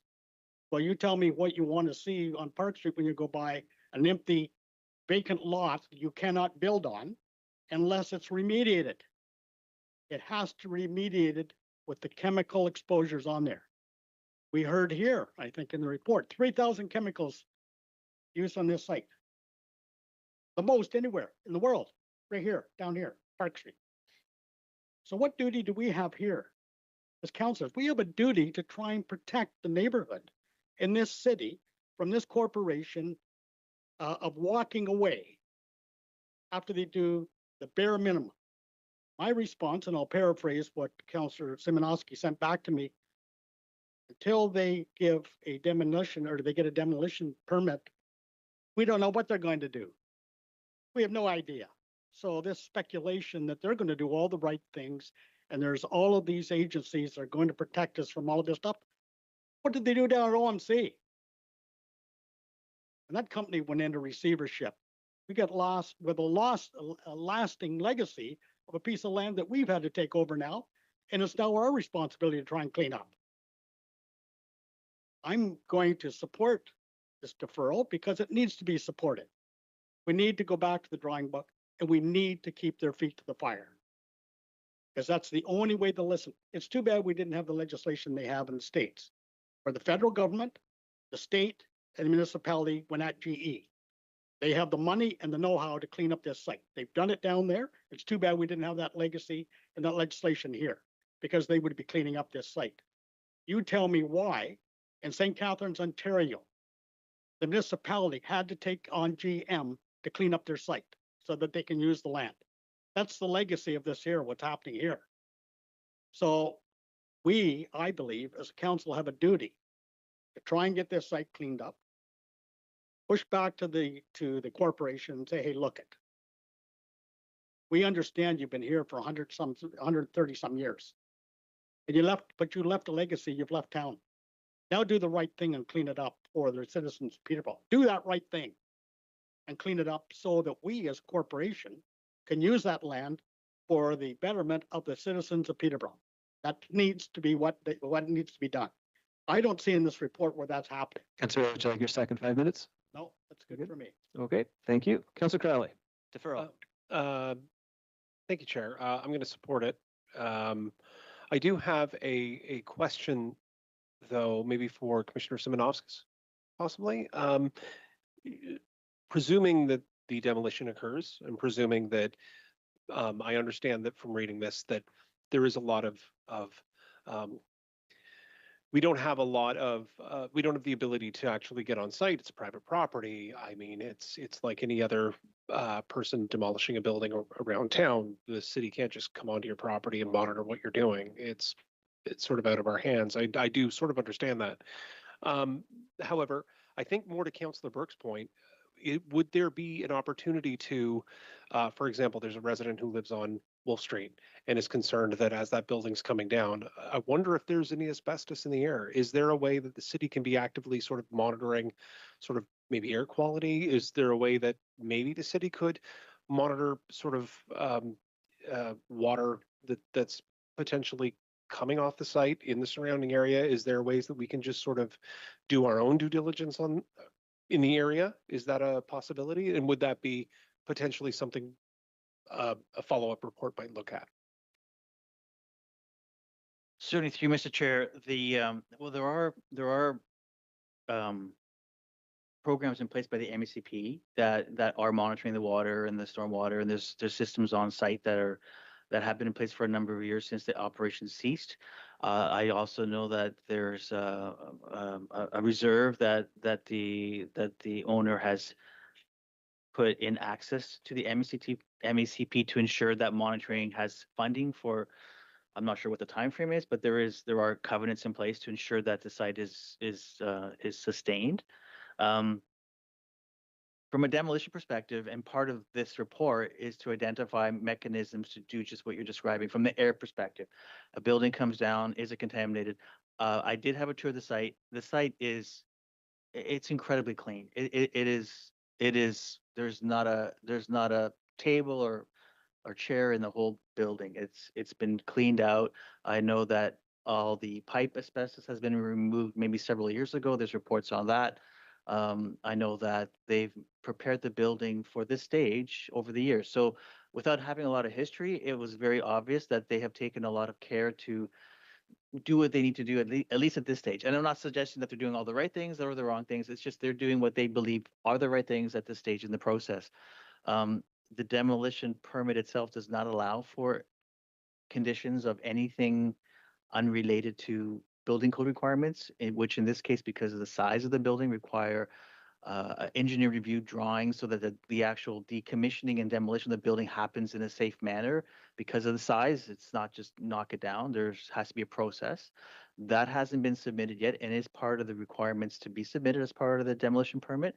So understanding the question, the answer is yes, anything is possible. And I would hope that once a permit application is made, discussions are opened, that all of this that we have in front of us can be discussed and developed and brought forward in a way that maybe involves the city, maybe involves MECP, maybe involves the health unit. And part of what I believe is our due diligence in this process is that the three agencies are speaking regularly to ensure that any movement on any front is understood, is communicated, and we are prepared to do whatever we can do to move it forward in a way that makes sense. So that's the frame that I'm moving forward with, and I'm only one representative at the commissioners table as well between the other agencies, the other responsibilities around this table. So I believe we're wanting and trying to make sure we do all the good things, barring forcing or some other mechanism that I'm not aware that we have access to. That helps. No, thank you for that. Thank you, Chair. Thank you very much for that, Councillor Crowley. I have Mayor Leo, Councillor Chica, second and final, and Councillor Duguay. I'll do the deferral. Mayor Leo. Very much, Mr. Chair. Just a couple questions to Commissioner Szymanowski. Commissioner, how many table meetings have been held to date? Sorry, the question again, sir, just how many? How many table meetings on the GE file have been held to date? Oh, with the various agencies and Yes. over 20, maybe 30 meetings. 30 meetings to date since we started this a number of months ago. Yep. Who are the participants at those meetings, Mr. Szymanowski? So it's a long list. The MECP with probably 4 or 5 different staff that are attending. The health unit with another, I believe, 3 staff. Again, some come and go. Right. And then, of course, internally as well between Commissioner Nelson's staff are on the building permit process. My staff operationally with regards to the water, wastewater operations, stormwater operations, and then with regards to GE's involvement, where there was a willingness to have conversations, several conversations with GE staff as well. Three of you, could I ask about Williams Treaty First Nations representation? So Williams Street, yes, actually, thank you for sharing that as well. I have had direct calls and meetings with 2 of the 3 communities. Actually, there is a meeting tomorrow as well, and there is one final meeting, I believe, in a week or 2 with the 4th community. So we have met specifically on this topic with 2 earlier at the end of last year, near the end of the year. And these last 2 communities, which are a little harder to organize around, are happening tomorrow as well as next week. Yeah, just one last question to the commissioner. Inherent in this deferral would be us hiring Cambrian to go out and do water impact studies around the site, air studies, etc. I mean, that's a pretty extensive assignment for Cambrian to be engaged in if we decide to go down this route. Could I just get your comments, Commissioner? There would definitely be a cost for that. I would need to really digest what the scope would be, and I would possibly be concerned as the landowner of a private site, if we all of a sudden set up equipment around their site and start doing things around their site, I would be concerned of risk of some other legal action that would almost be, and I'm only just putting the risks on the table. I understand that there's a desire to do this, but this is not, I don't believe it would be as simple. Let's hire an environmental consultant for, even if we had a $500,000 budget to do some of this work as a starting point. I don't know what the outcome would be. So just one last Commissioner, that hypothetically, if I'm the consultant doing it, I want to find the health information, I go to the health unit, but the health unit's already provided you with the information at the table. So, I mean, that would be their only source of, presumably, of information. Through you, Mr. Chair, that is correct. I mean, we do have a number of documents from the work that was done maybe 2018 by the GE, the GE staff that were affected by some of the on-site operations. We have that information, which is, I believe, I don't want to say anecdotal, but it's based on history and, there's that record. I do know that MECP's processes include, real-time sampling, monitoring, on-site inspections. So there's that data set, which may or may not be available directly to us. However, that would be easily shared if requested as part of this process. Yeah, the health unit doesn't have a lot of information because unless it's a health related issue around the site that has their scope is very narrow as to when they would respond. it would not necessarily be from a non-active site. So it would be mostly MECP information and anything that we would have either received from GE directly as part of any of the processes that they've been doing with us and any other approvals. Thanks, Commissioner. Thank you very much, Mayor Leal. Councilor Chika, second time deferral. Thank you. Thank you again, Chair Beamer. Speaking a second time to the deferral, I wanted to just say that, certainly something of this scale that we as a city have to address is very complex and multi-layered. And personally, in the last few months, I'd like to thank Commissioner Simonovskis for the time and effort he has taken to meet with community stakeholders and members of parent community, people that live in the neighborhood, and he's also shared who he's been meeting with on a regular basis. So I just want to acknowledge that interest, that support, that caring that has been displayed on the part of our leadership to make sure, and we all need to make sure, and I know Councillor Burke and I have a special relationship to all of this because of the community members that we support in our ward. And it is urgent. And if we sound urgent, it's because it is. So I know from the beginning, I've taken a deep dive. I've been in consultation with the Canadian Environmental Law Association. And I'd like to share a little later what their analysis of this is, because they're experts in large scale toxic demolitions, remediations. They have access to a lot of things that we may not have because this is a first for us. So I know that they've been supportive around our Lakeland's public health. There was a meeting where this came forward there. The Law Association, Environmental Law Association delegated, as well as parents delegated at the Public Health Board meeting. There's an element of the Health Prevention and Promotion Act that does provide some intervention on the part of our public health around safe demolition.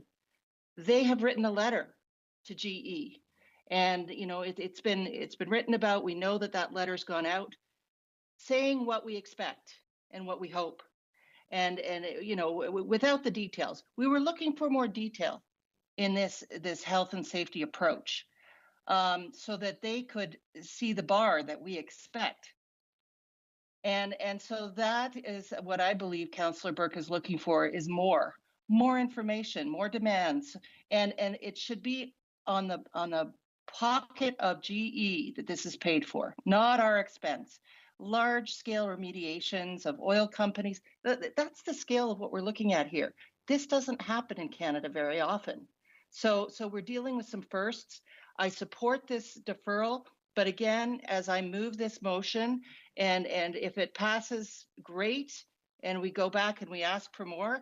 If it fails, I'd like to share the motion that I have in collaboration, that I've made in collaboration, just with the insights of the Canadian Environmental Law Association and community stakeholders, because it truly matters to all of us. So I thank you, Chair Beamer, for the opportunity to speak a second time. Thank you very much for that, Councillor Chika. Councillor DeGay and then Baldwin. Councillor DeGay, deferral. Thank you, Mr. Chairman. At the risk of placing myself in a precarious spot of conflict, I find the attention given to this site vastly different from another site in our community where there no such initiative by the city has been undertaken. I won't say any more. However, I've considered this report in great detail, and like Councillor Hakey, I've had direct experience in industrial properties, removal of buildings, having contaminants, and adaptive reuse of those buildings.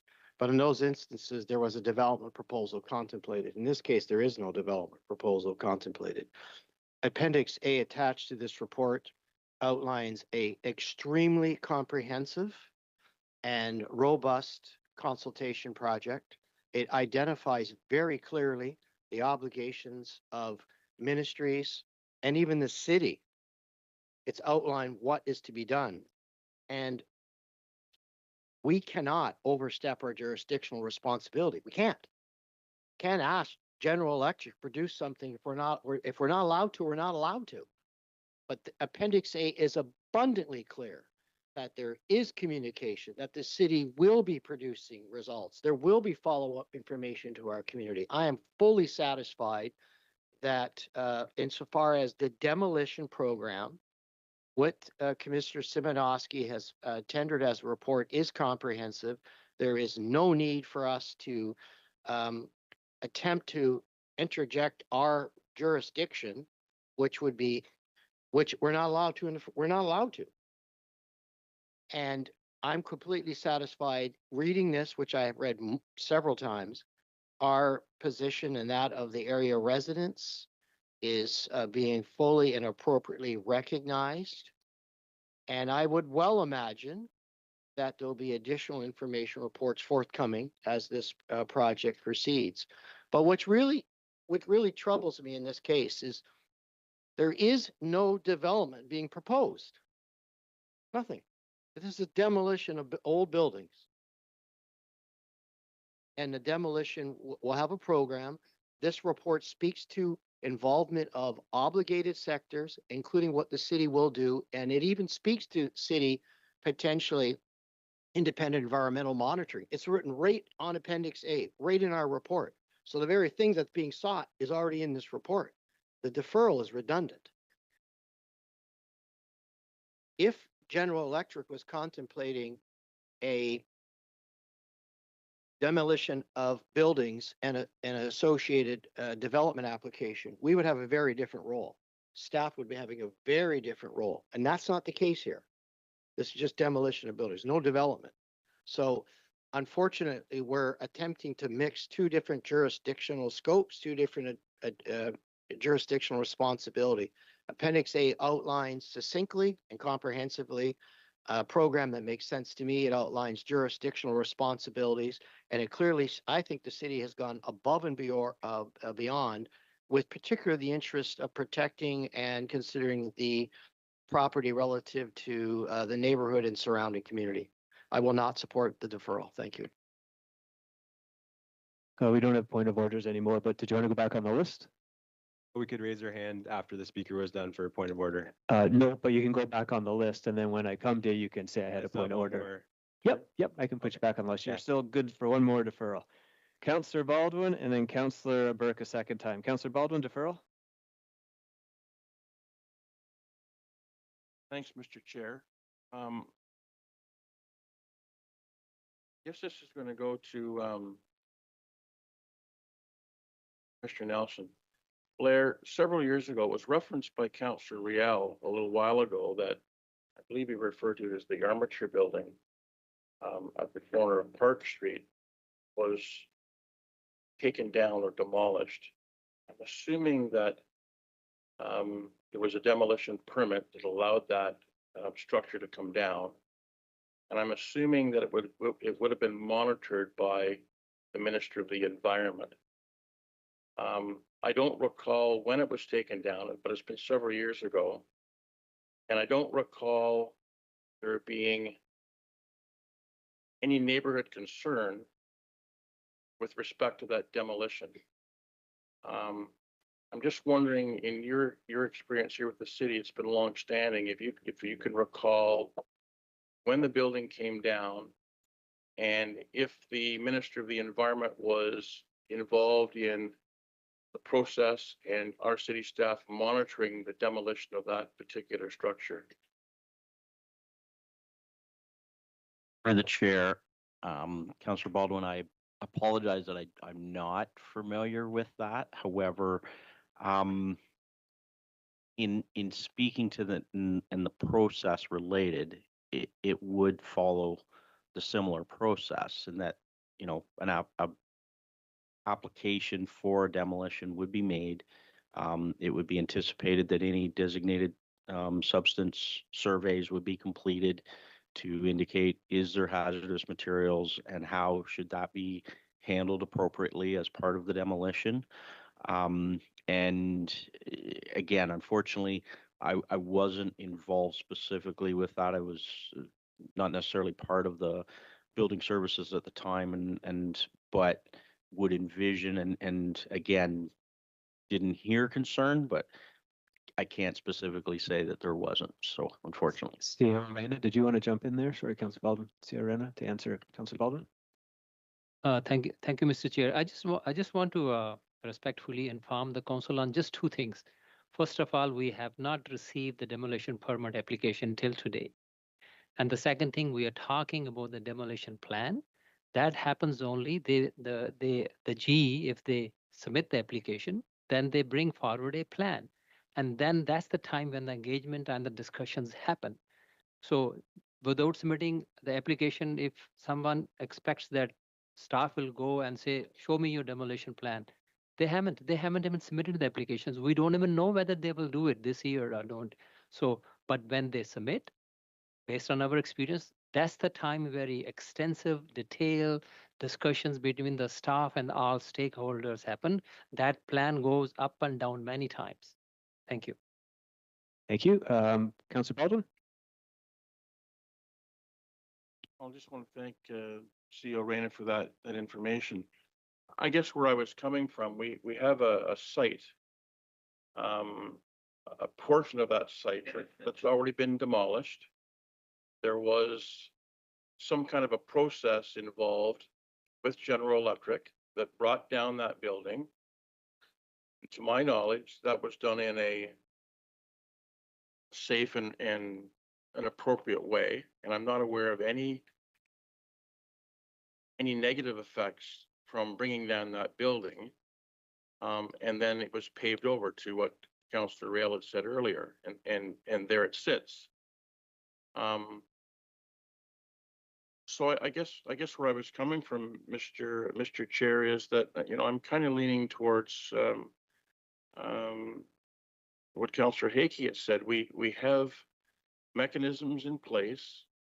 The Province of Ontario's Ministry of Environment has mechanisms in place. I'm sure this isn't the only industrial site that they've been involved with. It happened somewhere else in some other jurisdiction. And I suspect there are certain protocols that have been in place and will be in place as if this particular demolition occurs, and we're not saying it's going to. So I also just want to thank the Commissioner for the report. I found it very interesting, and I found the appendix to be very detailed. So thank you for that. Thanks, Mr. Chair. Thank you very much for that, Councillor Baldwin. Councillor Burke a second time, Reel a second time, Councillor Purnell. Speaking to the deferral. Councillor Burke. Thank you, Chair Beamer. I just want to respond to a lot of the comments around the table, which I don't feel personally have been germane to the motion. The motion, we're hearing a lot. We're hearing that there's mechanisms in place and that we should trust those mechanisms. Well, how has that worked for us? It hasn't. We have a whole community of people who are in fear of the potential outcome because they don't have access to any information. Our own commissioner, who is in charge of this, who has been at the 30 meetings, answered tonight that he doesn't know what chemicals are on that site. No one knows. I'm a councillor in the ward. None of us have been allowed to enter that site since this has come to our table. General Electric hasn't let us do that. So we're trusting the same mechanisms that have been in place to allow this to happen.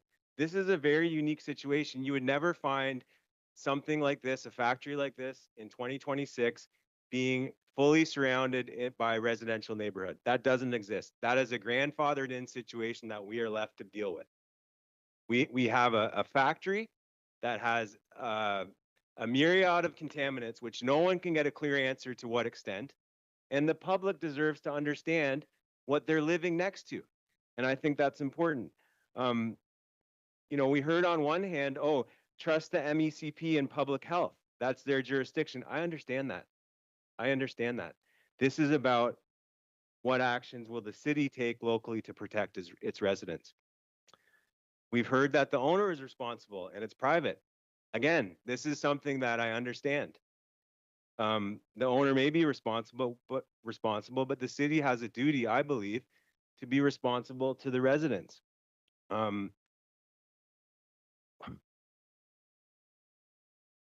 We heard that there was like a wild number thrown out on the fly without any information as to the cost of this. We jumped ahead a few steps, and now we're talking about Cambrium and $500,000. Like, stop, just stop.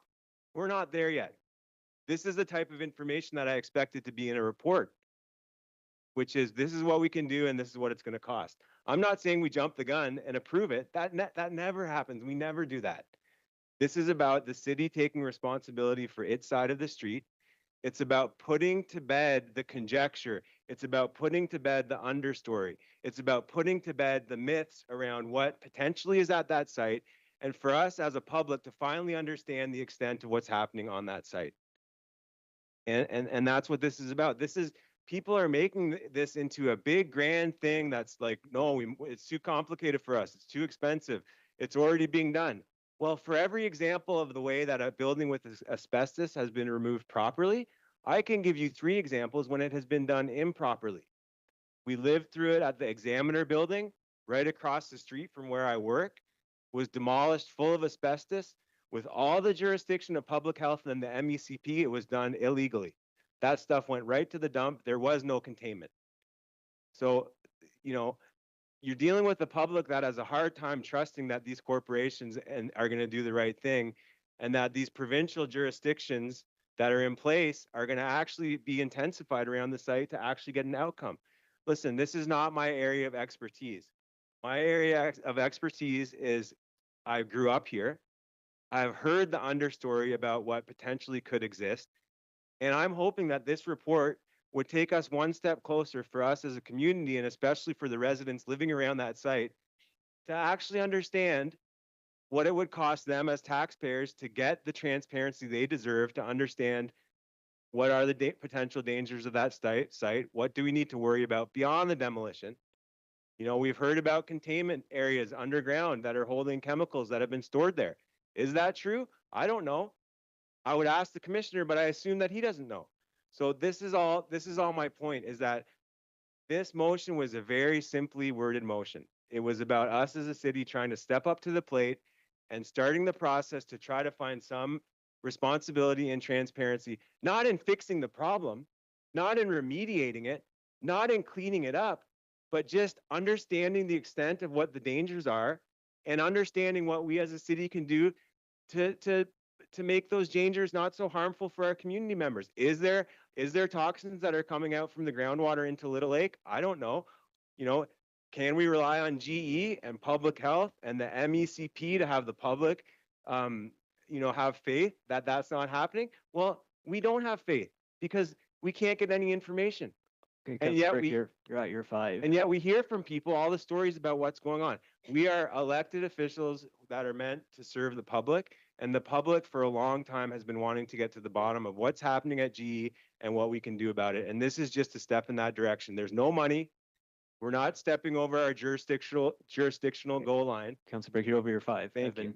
Give you an extra 20 seconds there. All right, Councilor Reel, a second time. Parnell, then I think we can probably take a vote on this. Councilor Reel, second time.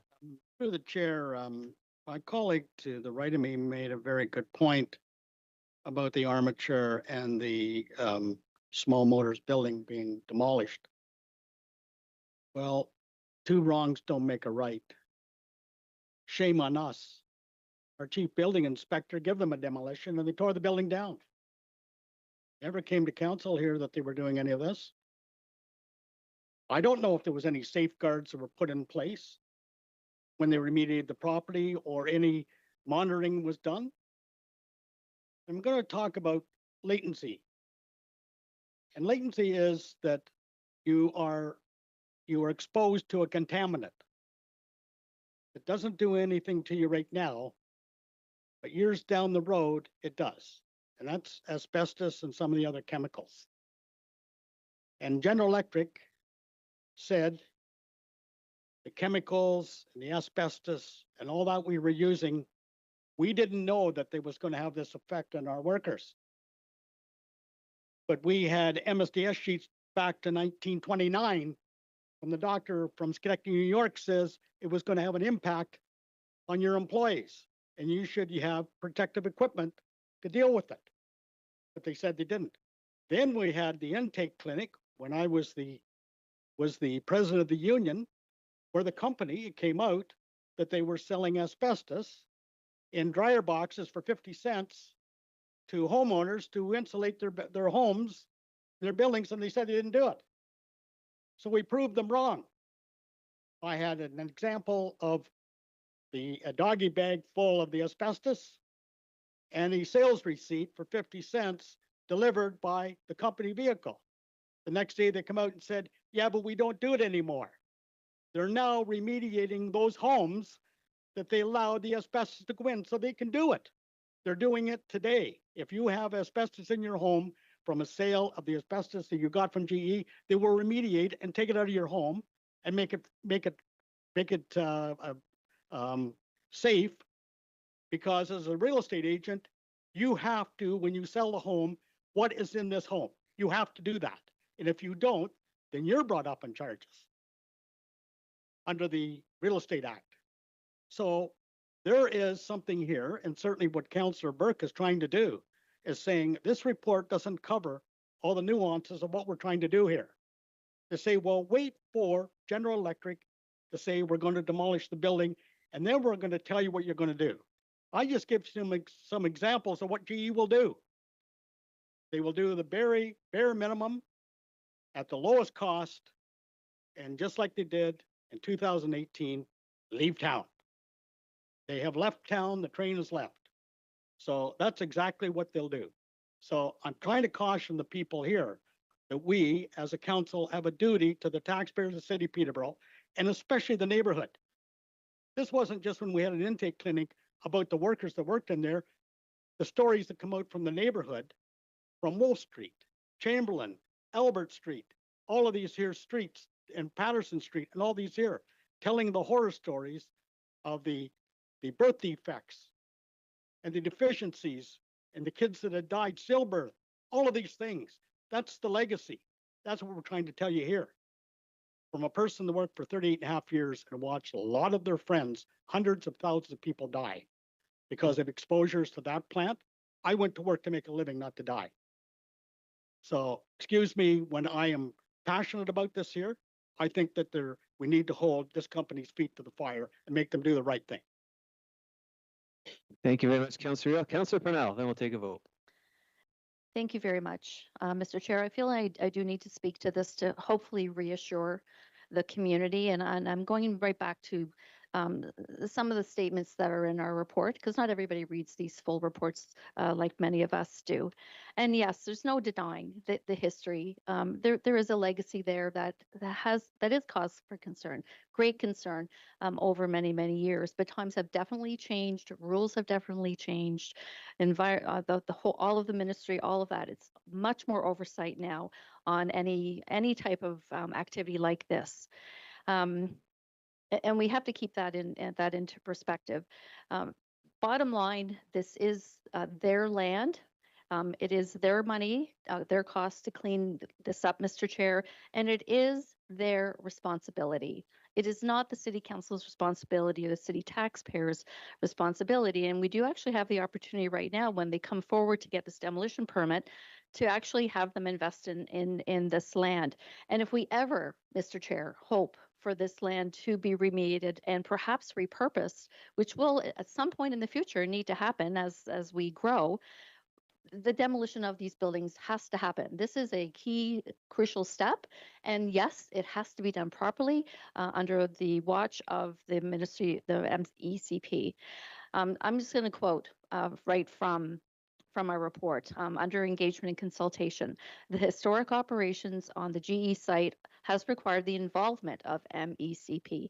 As GE prepares to proceed, we think, with its demolition of certain buildings, staff anticipate that both the MECP and Lakeland Public Health will be increasingly engaged in this process. And Mr. Chair, we are at the table. Commissioner Simofsky has been at that table since the day after the last time we talked about this, and we are welcomed at that table. They could say, get lost, you're not even welcome here, but they have included our staff and Lakeland Public Health as well, and the MECP, so they're in discussions constantly. So that is happening. I would like to go to the safety plan. So this is on page 90. It is anticipated that GE will provide a health and safety plan which meets or exceeds the following. I will just read this out. A health and safety plan is a project-specific document that can be a compliance, risk management, and reassurance tool, and is intended to identify the key health and safety hazards associated with the demolition of a building that may have been exposed to, constructed with, or in some manner contain known hazardous materials, to protect the surrounding community. Very important, to protect the surrounding community and the environment from off-site impacts such as dust, noise, vibration, hauling of waste materials, and potential mitigation of contaminants through the air or water pathways. This is part of the plan.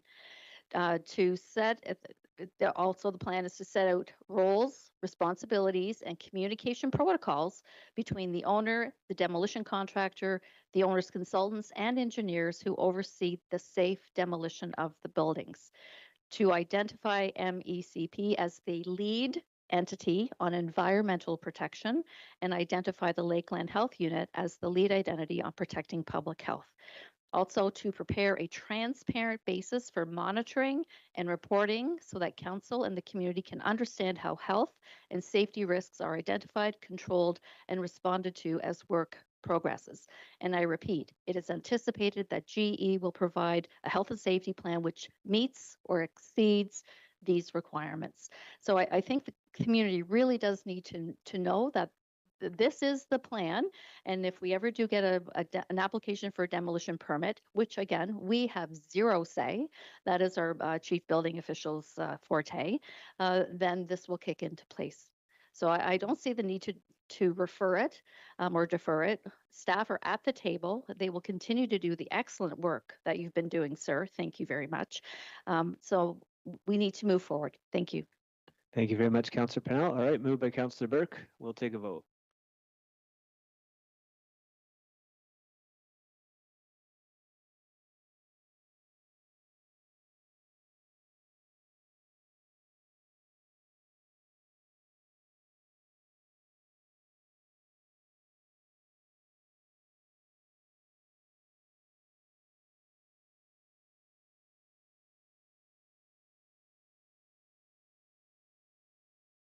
That is lost. All right, back to the main motion. Councillor Lachika, I think you wanted to add something? Yes, thank you. Through you, Chair Beamer. Okay, so I just wanted to address a few things. First of all, from what I understand, from having read legislation and discussed it thoroughly, there's not zero we can do about it as councillors. And what I'd like to do is, if it could be screened, there's a motion that I'd like to put forward connected to this report. And it's based on this. It's not about the health and safety approach.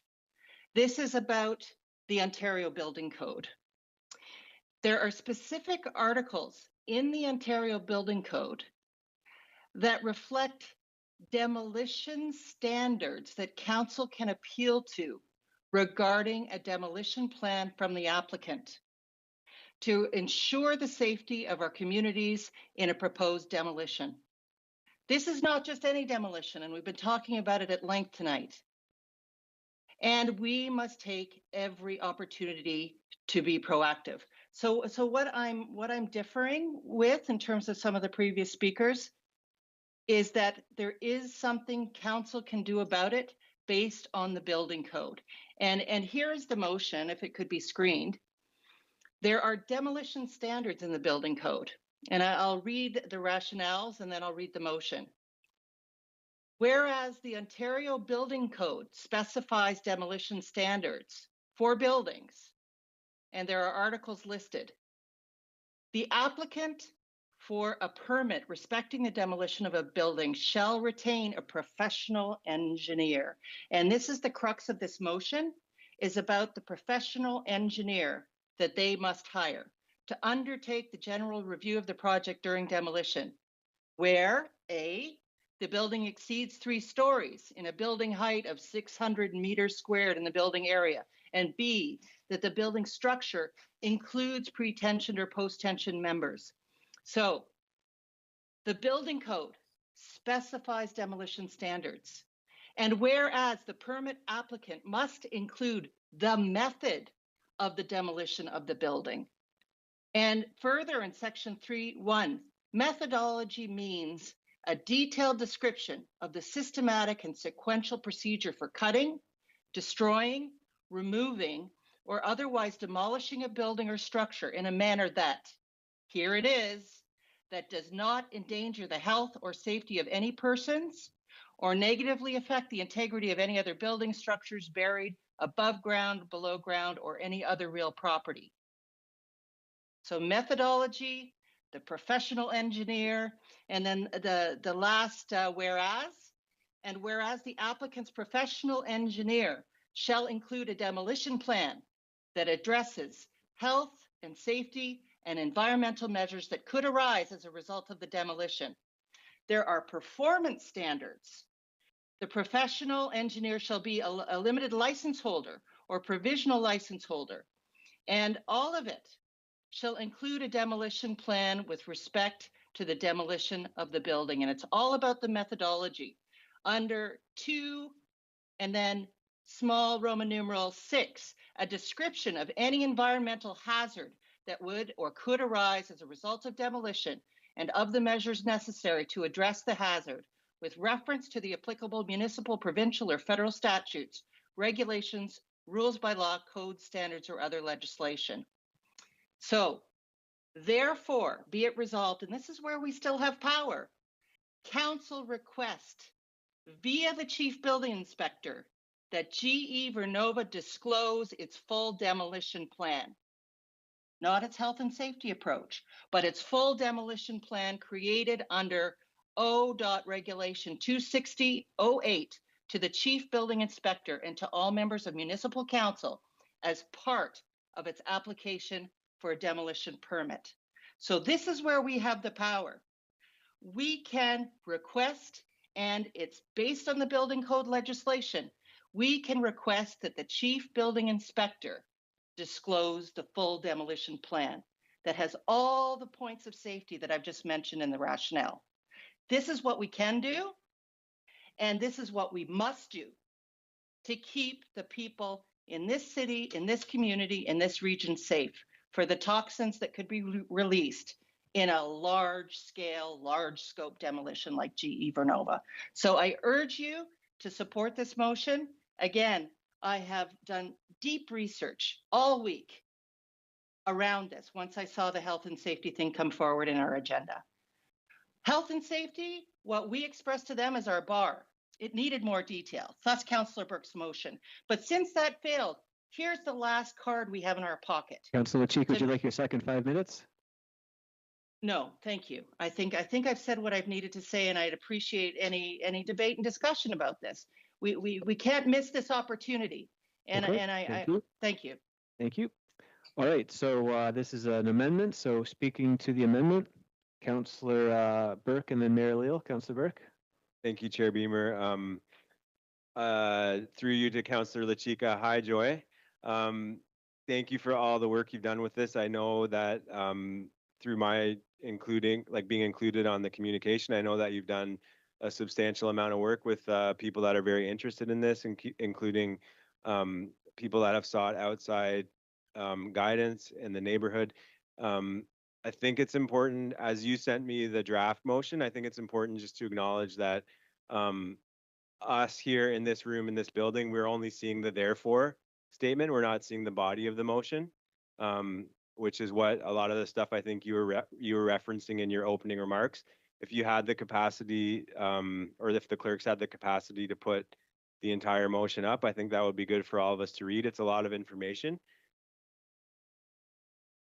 Okay, so I'm hearing that it's too long, but I'm just going to take a breath here. And again, I don't understand, like for the life of me, I don't understand for the others, because we just had a 5-5 vote.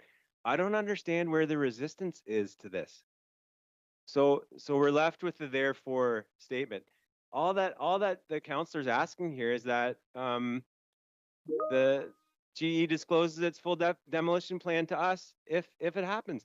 I do not understand why there would be resistance to that. This should be an easy majority pass for us. We can go home and we can be done with it. Why would we not, as public, as counselors around this table, not want to be involved in this process? I don't for the life of me understand where the resistance from this is coming from. And I just appreciate all the work that Councillor LaChica went into this by Councillor LaChica and Joy. If you can hear me, I think it would help if you could email the all of everyone around the table here the full body of the motion, because it sort of lays out your research that you've done with the groups, and I think that's important for us to consider. Thank you. Thank you, Councillor Burke. Sorry, it's first night of procedural bylaw, so I'm just learning. Any amendment, ask staff, what would the implication be? So to whoever wants to answer it, what would the implication be of this amendment, if any? Commissioner Potts? Thank you, Mr. Chair. I have a minor comment, a more major concern, and a suggestion. The minor comment first. There is a 2020 statute that amends the Building Code Act that will introduce a position called Chief Building Inspector, but that position doesn't exist. Number one. It's not yet in force. The position doesn't exist. Number two, the major concern is the way, as worded, the substantive part of the motion would involve someone under the Building Code Act, yet to be determined, who has statutory roles. Let's assume it's the chief building official in a process that involves council in that process, and that doesn't exist. The chief building official and ultimately the chief building inspector, when that position does exist at law, undertake their statutory duties pursuant to the Act, the Building Code Act, and the Building Code. It's not a council-driven process by design. So just as it's worded, the motion, I would be concerned for council and for the chief building official that could expose the city to some kind of risk that any decision that the chief building official might ultimately make was somehow tainted by a political process. The practical suggestion is that if council wants a document from GE Vernova, why does it not just resolve to ask it directly and don't impugn the chief building official? Thank you. Thank you very much. All right, so back to my list. I have Mayor Leal, Councillor Duguay, and Councillor Chiga for a second time to the amendment. Mayor Leal? Mr. Chair, I think, the intent of Councillor Chick is a very good one. Obviously, it's the language is somewhat dated in that it doesn't, as Mr. Potts said, talk with the chief building official. But is there a correct way for us to proceed to get the information that we need in terms of all the precise detail part of the application? The gist and the intent of this is very good, and it's well researched, and the sentiments, I think, would be important to everybody in this community. But we got to make sure the process that we employed to get to the end point of our destination here. Thank you very much, Mayor Leal. Amendment, Councillor Duguay? Thank you, Chair Beamer. I have similar mind that in response to Commissioner Potts' suggestion, a simpler request for this information and a report to council should suffice. I am concerned because I was part in my previous life as a city's planner, discussions in these very chambers where council was attempting to say what the building official could or could not do, the chief building official, and we can't. Plain and simple, we can't. But we could request conceivably once, and if the demolition permit is applied for, we can ask for an overview of that plan. That seems reasonable and would appear to address Councillor Chica's motion. Thank you. Thank you very much for that, Councillor Duguay. Councillor Chica, second time. Thank you very much, Chair Beamer. And I do appreciate that we're all thinking this through, because certainly we've got nothing to lose by passing a motion like this. And this language comes from the ministry document that's currently out there. So it's not outdated as we speak. And if it's upcoming that we're changing the language to chief building official, then let's put in brackets official after building inspector. This is current language from the current online, if you were to go look right now, document on the Ontario Building Code. We have nothing to lose. And I think the theme of everything that we've heard tonight is we've got to do whatever we can. And if we're doing whatever we can, then we're asking, we're making a demand. This language gives us the right to do that.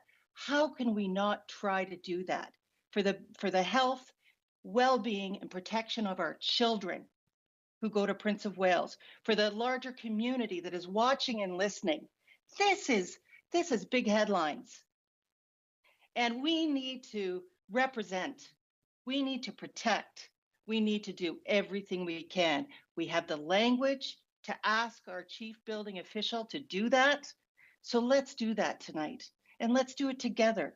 You know, with our commissioner who's working hard, sitting in meetings with all those parties, with our Board of Health that is working hard to make sure they're doing everything they can up to the minute.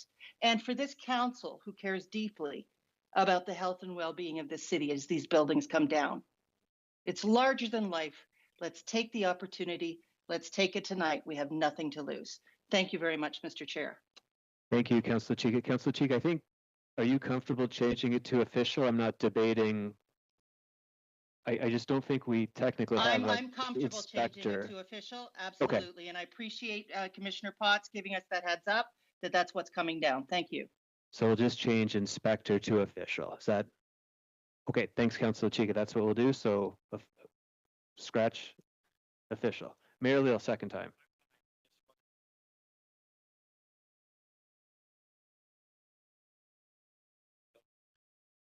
We don't have a chief building inspector, but we do have a CBO, and any motion should reflect the CBO title.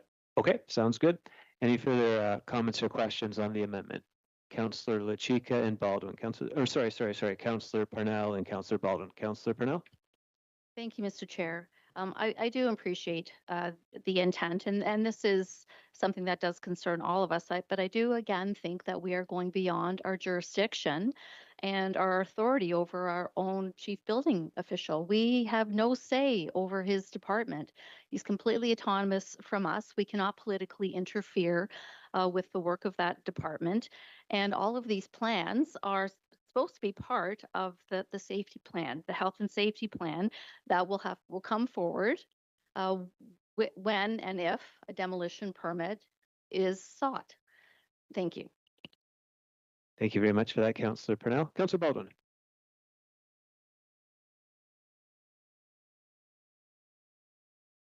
So, Mr. Chair, yeah, I'd like to thank Councillor Chica for bringing this forward. I wish I had have seen this a little earlier in the day. It's a lot to try and read off the screen, and I'm also listening to the advice of Commissioner Potts.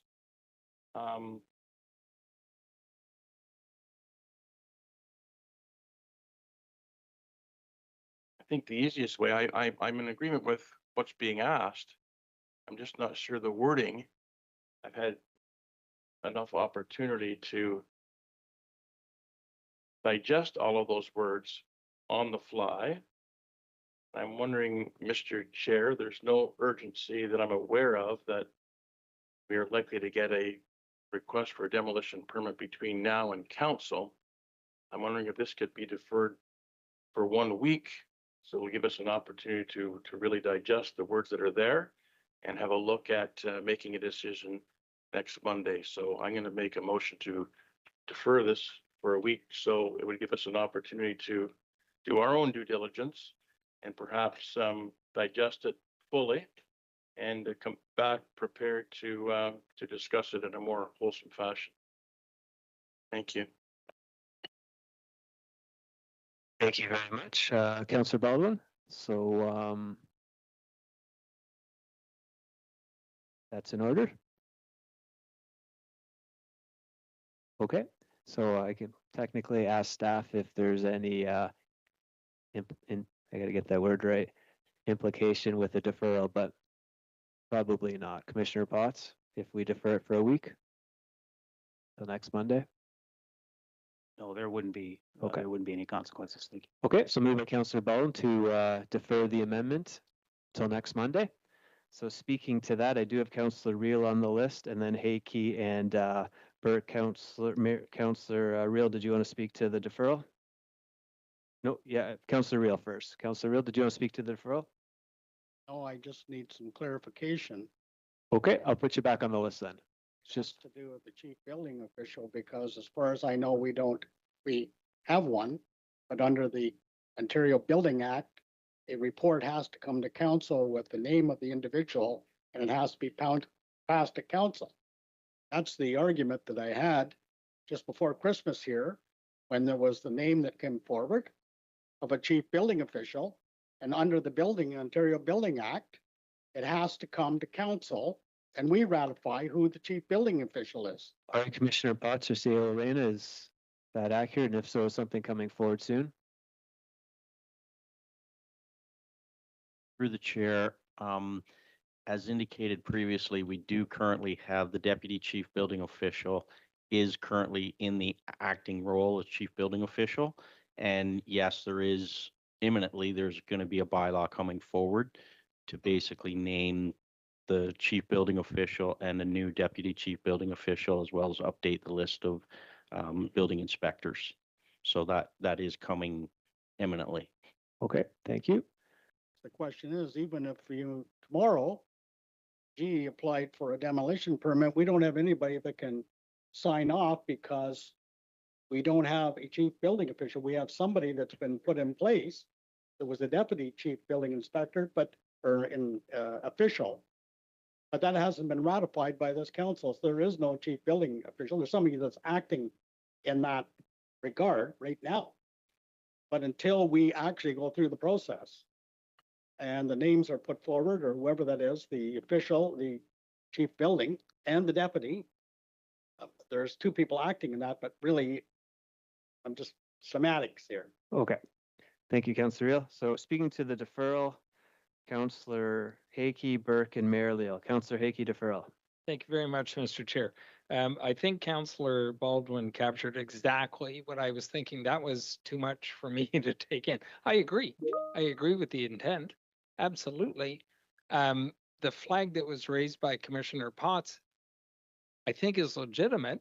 He sure knows his municipal law. So that's a concern. Let's get it right. I don't think GE has any plan to come back. Could be wrong in a week. But I do, Councillor LaChica did a lot of work on it. It makes sense, but let's do it right. So I will certainly support the deferral. So there isn't any possible repercussions later on. Thank you. Thank you very much. Councillor Burke. Chair Beamer, thank you. And through you to Councillor LaChica Joy, again, thank you so much for putting in the work on this. I don't really understand the logic in a deferral. We already have built into our council cycle a week to consider what we're going to vote on. And if we defer it to next Monday, that's still going to be ratified on Monday. And so therefore, it does not give us any more of a break or less of a break, whether we defer it or not. It actually doesn't change things at all. And so I think that in the read of this, all that's really being asked is that we are just enshrining the opportunity for council to have a look at this. And I think that that's important. And again, I don't understand why there would be this resistance to us doing this. I understand jurisdiction, but I also understand that this is a very unique situation, and it is on our table. It is on our desk right now to do something about it. And my interpretation of what's being asked is just to enshrine the fact that council will have a chance to take a look at this full demolition plan, as it's been such a big thing in our community and such a big thing at this council table to try to decipher. And if I thought a deferral would help with any of this, I would support it. But given our council cycle, the way that it's set up, we already have a week to look at it. And I don't see any harm in us passing this tonight and having a week to reflect and ask questions and read the thing, on our device or something that's easier. I think our schedule allows for us to have that time. So I won't be supporting the deferral. Thank you. Thank you very much, Councillor Burke. Mayor Leal, Councillor LaChica, Baldwin, Parnell on the deferral. Mayor Leal. Okay, thank you, Councillor LaChica. Thank you very much. And the first thing I'd like to do is to thank Deputy Clerk Garnett for screening that when we had the opportunity. It's not there anymore, but thank you for screening that because the rationale is really important. And just to council, in good faith, honestly, I only sent it to the clerks today. And that's because I have spent so much time over these days digging deep, as I said earlier, and connecting with environment legal specialists and going over language. And by all means, I would have shared it earlier if I'd had it earlier. And there's a lot that we're looking at. So it's taken me a few days. So I appreciate you taking a look at it, all of you at this, last minute in our general committee meeting. But isn't it the purpose of general committee? To look and at a first glance, how do we feel about that? And I just think it would show our good faith towards the public and to community that we want to rattle the cage in an appropriate way to say we need to do what we can. We can't control everything that GE does, but we can control what we do and the leadership we need to take to protect our community. So if we have the language, if we have the articles in the legislation in the Ontario Building Code about methodology and about professional engineers, then let's ask our chief building official, as soon as that person is named, which it sounds like it's very imminent, let's make sure that we've done everything we can. To me, this motion is about hope, that we can do something, that we can direct things as a council, that we're in charge. And I don't see any reason why we would want to defer it because, if it passes or it fails tonight, it'll come up again next week anyway. So we have another week to consider it. And I thank you, council, for looking at it and considering it, whether or not you vote for it. But I encourage you to do it tonight because it shows good faith to our public and to our community here in Peterborough. Thank you very much, Mr. Chair. Thank you very much for that, Councillor Chica. Councillor Baldwin.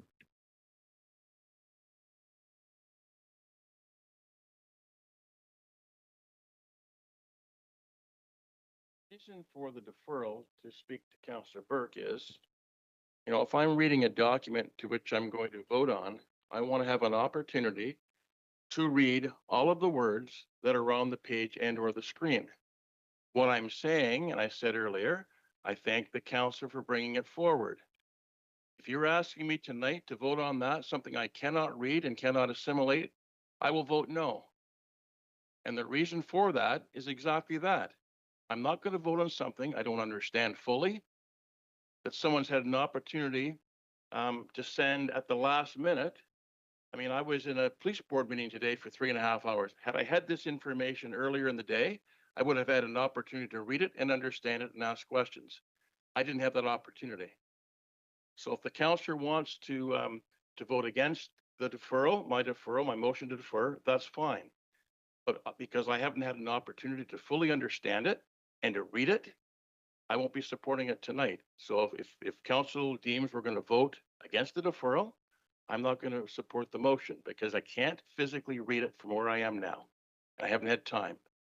Thank you. Thank you very much for that, Councillor Baldwin. Councillor Purnell. There you go. Okay, thank you very much, Mr. Chair.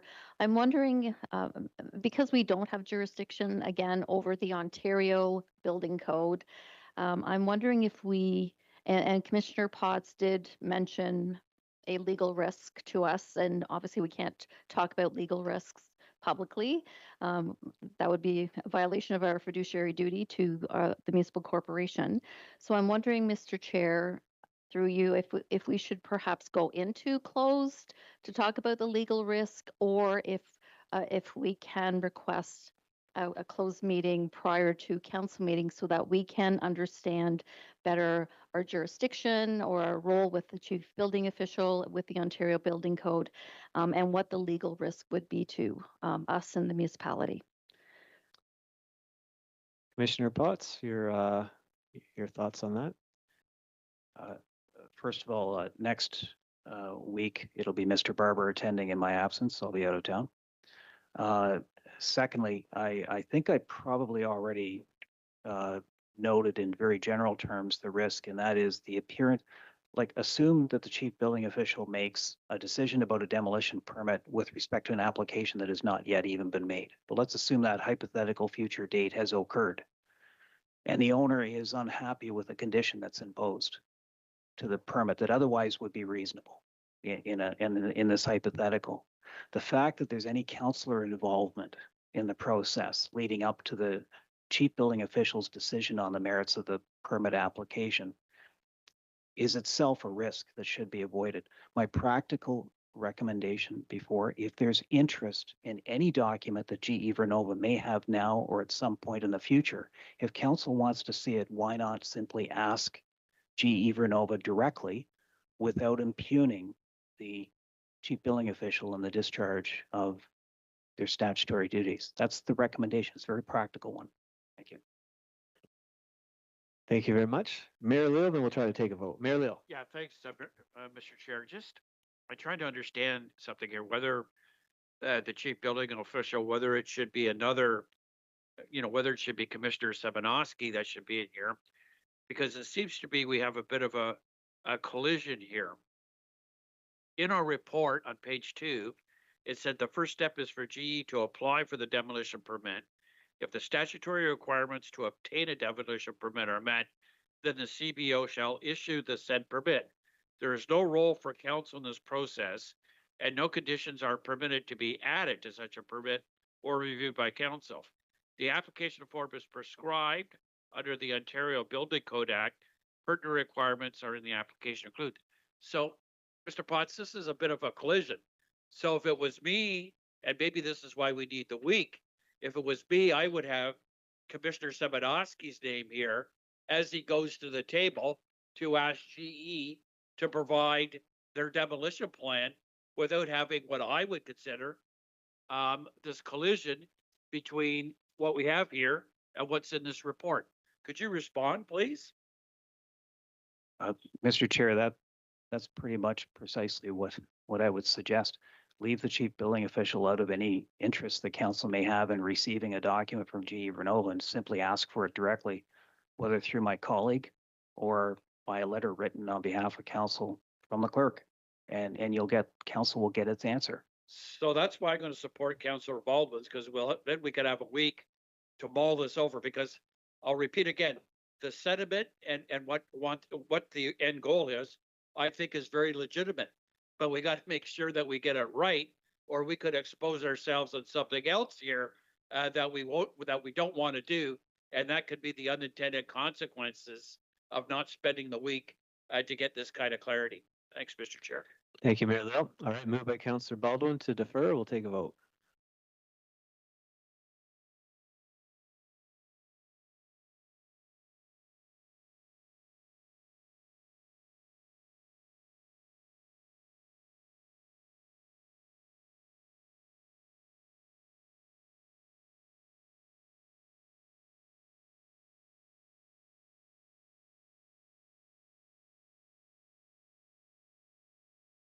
And that is carried. All right, we're back to the main motion. Can I have a mover to receive for information?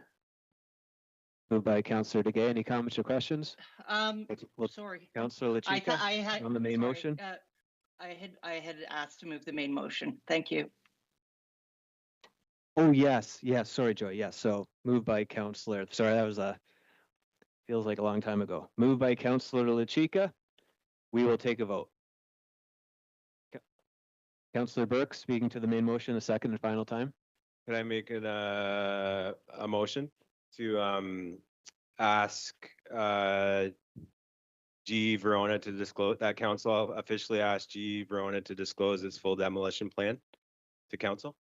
Sure, so that'll be an amendment. Yeah, moved I by don't need to Couns- speak to it. We've already spoken to it. We've spoken to it for 2 hours, so I think we can just take a vote. So we'll get that up on the screen. Commissioner Potts, I think that's your verbiage, so can you just, or Councilor, can you just repeat that for the clerk? Would be that council requests GE Verona to disclose its full demolition plan to all members of council as part of its application.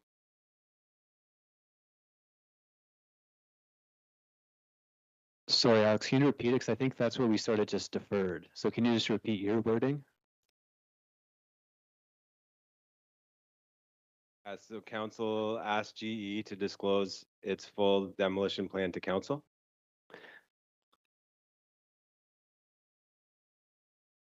It was one of the suggestions. Yeah. From staff, that would be a clean suggestion and a logical suggestion, so I'm adding it now, and we've deferred the other thing, so we haven't voted on it either way. And therefore, it's not a reconsideration, this is just from the conversation that we've had, to make sure that something happens.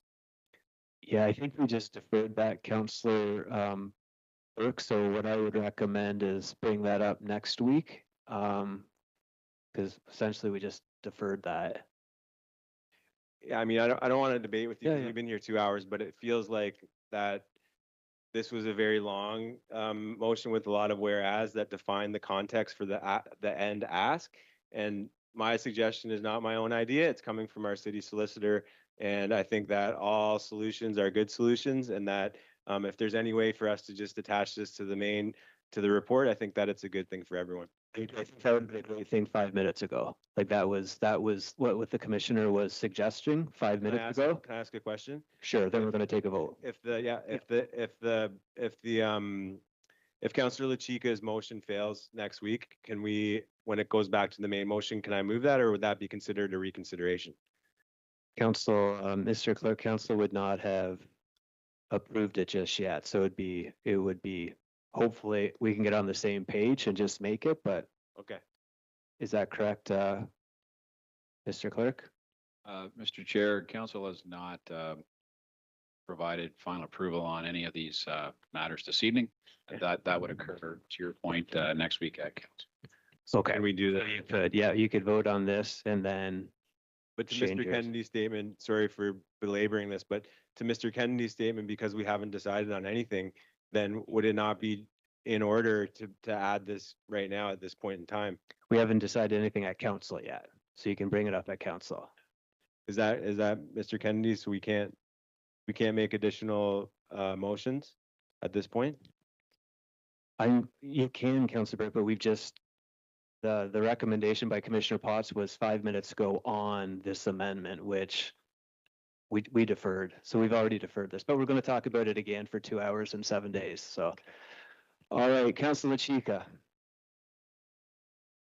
Oh, I'm remote and I'm trying to figure out where we're at. I appreciate, thank you through you, Chair Beamer.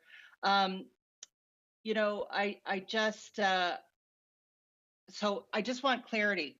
We're still voting on the amendment, the deferral that Councillor Baldwin has brought forward, correct? That just passed. It passed 9-2. Oh, I'm so we sorry. have deferred Okay, that. it Yeah. passed 9-2. So Or 8-2. So when it comes back next week, it will be, can I ask this? That the motion, the language of all the whereas with the rationale, it isn't really a long motion. The whereas is very, very clearly stated.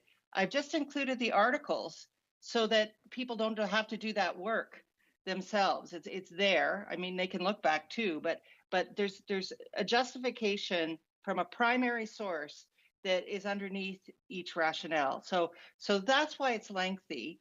It's just because of the additional proof, evidence that's in the building code that allows us to take this opportunity. So if that could go to council after tonight's meeting so that they do have the time to reflect on what's there, that would be really appreciated.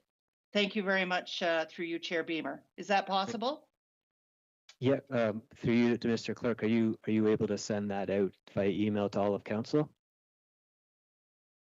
Yes, Mr. Chair. Okay, so Councilor Chica, and Councilor Chica, it's very thorough and well worded, no question about it. And it's important to point out it was deferred. It wasn't lost, it was deferred. So we'll discuss it next week, but the clerk will send it out. Thank you, Okay. Chair Beamer. You're more than welcome. So moved by Councilor Chica, the report, we'll take a vote.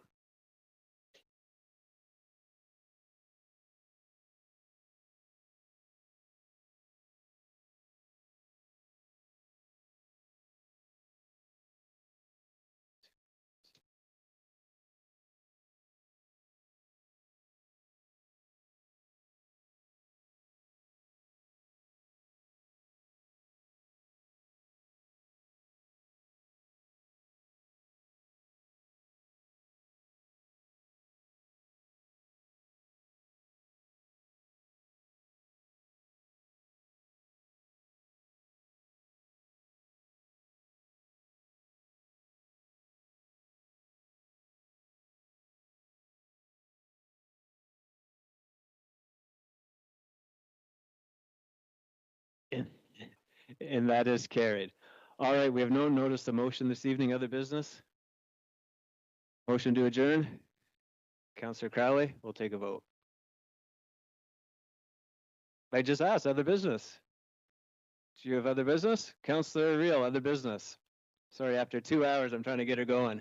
Councillor Reel, other business. And this better not take 2 hours. Oh, no, I'm not.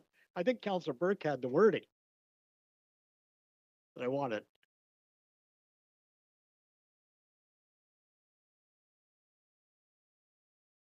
Ask me a question through the chair? Yeah, I am. Well, I think to your point in the earlier agenda item, you were concerned about the dates, and so we were going to suspend the rules to have a special general committee meeting to allow for you to get your request on the table and to happen within the timeline. So I think the first step would be for you to request a suspension of the procedural, suspension of the procedure to allow for a special general committee meeting. Sure. Well, I won't do it, but did someone want to move it? Yep. So, Mr. Clerk, just in terms of procedure, does it take 2/3 to create a new special general committee meeting under 48 hours?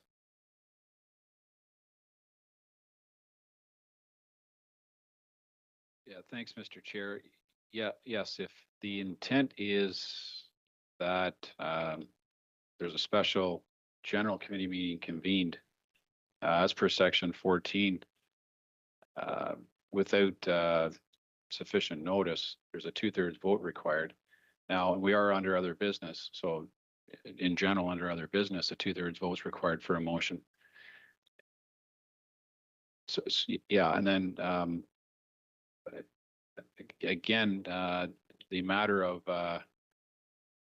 any motion this evening, it's not going to be ratified until council meets on the 23rd.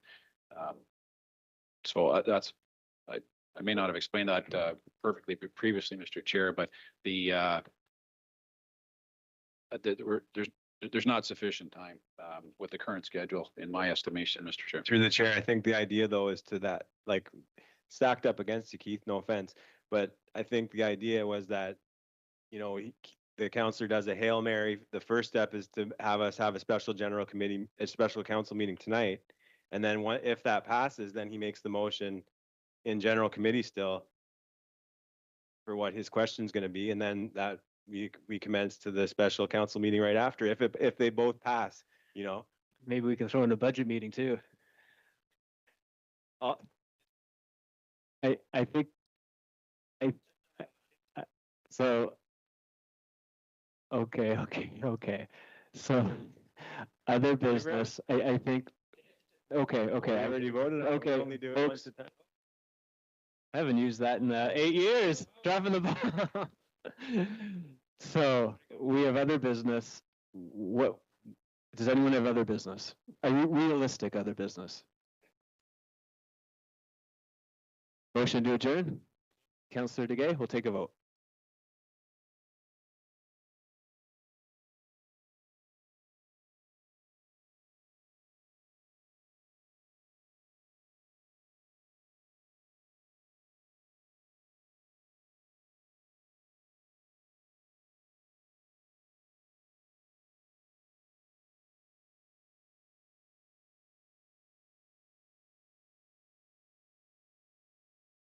And that is carried. Thanks, everyone. Thanks for your patience.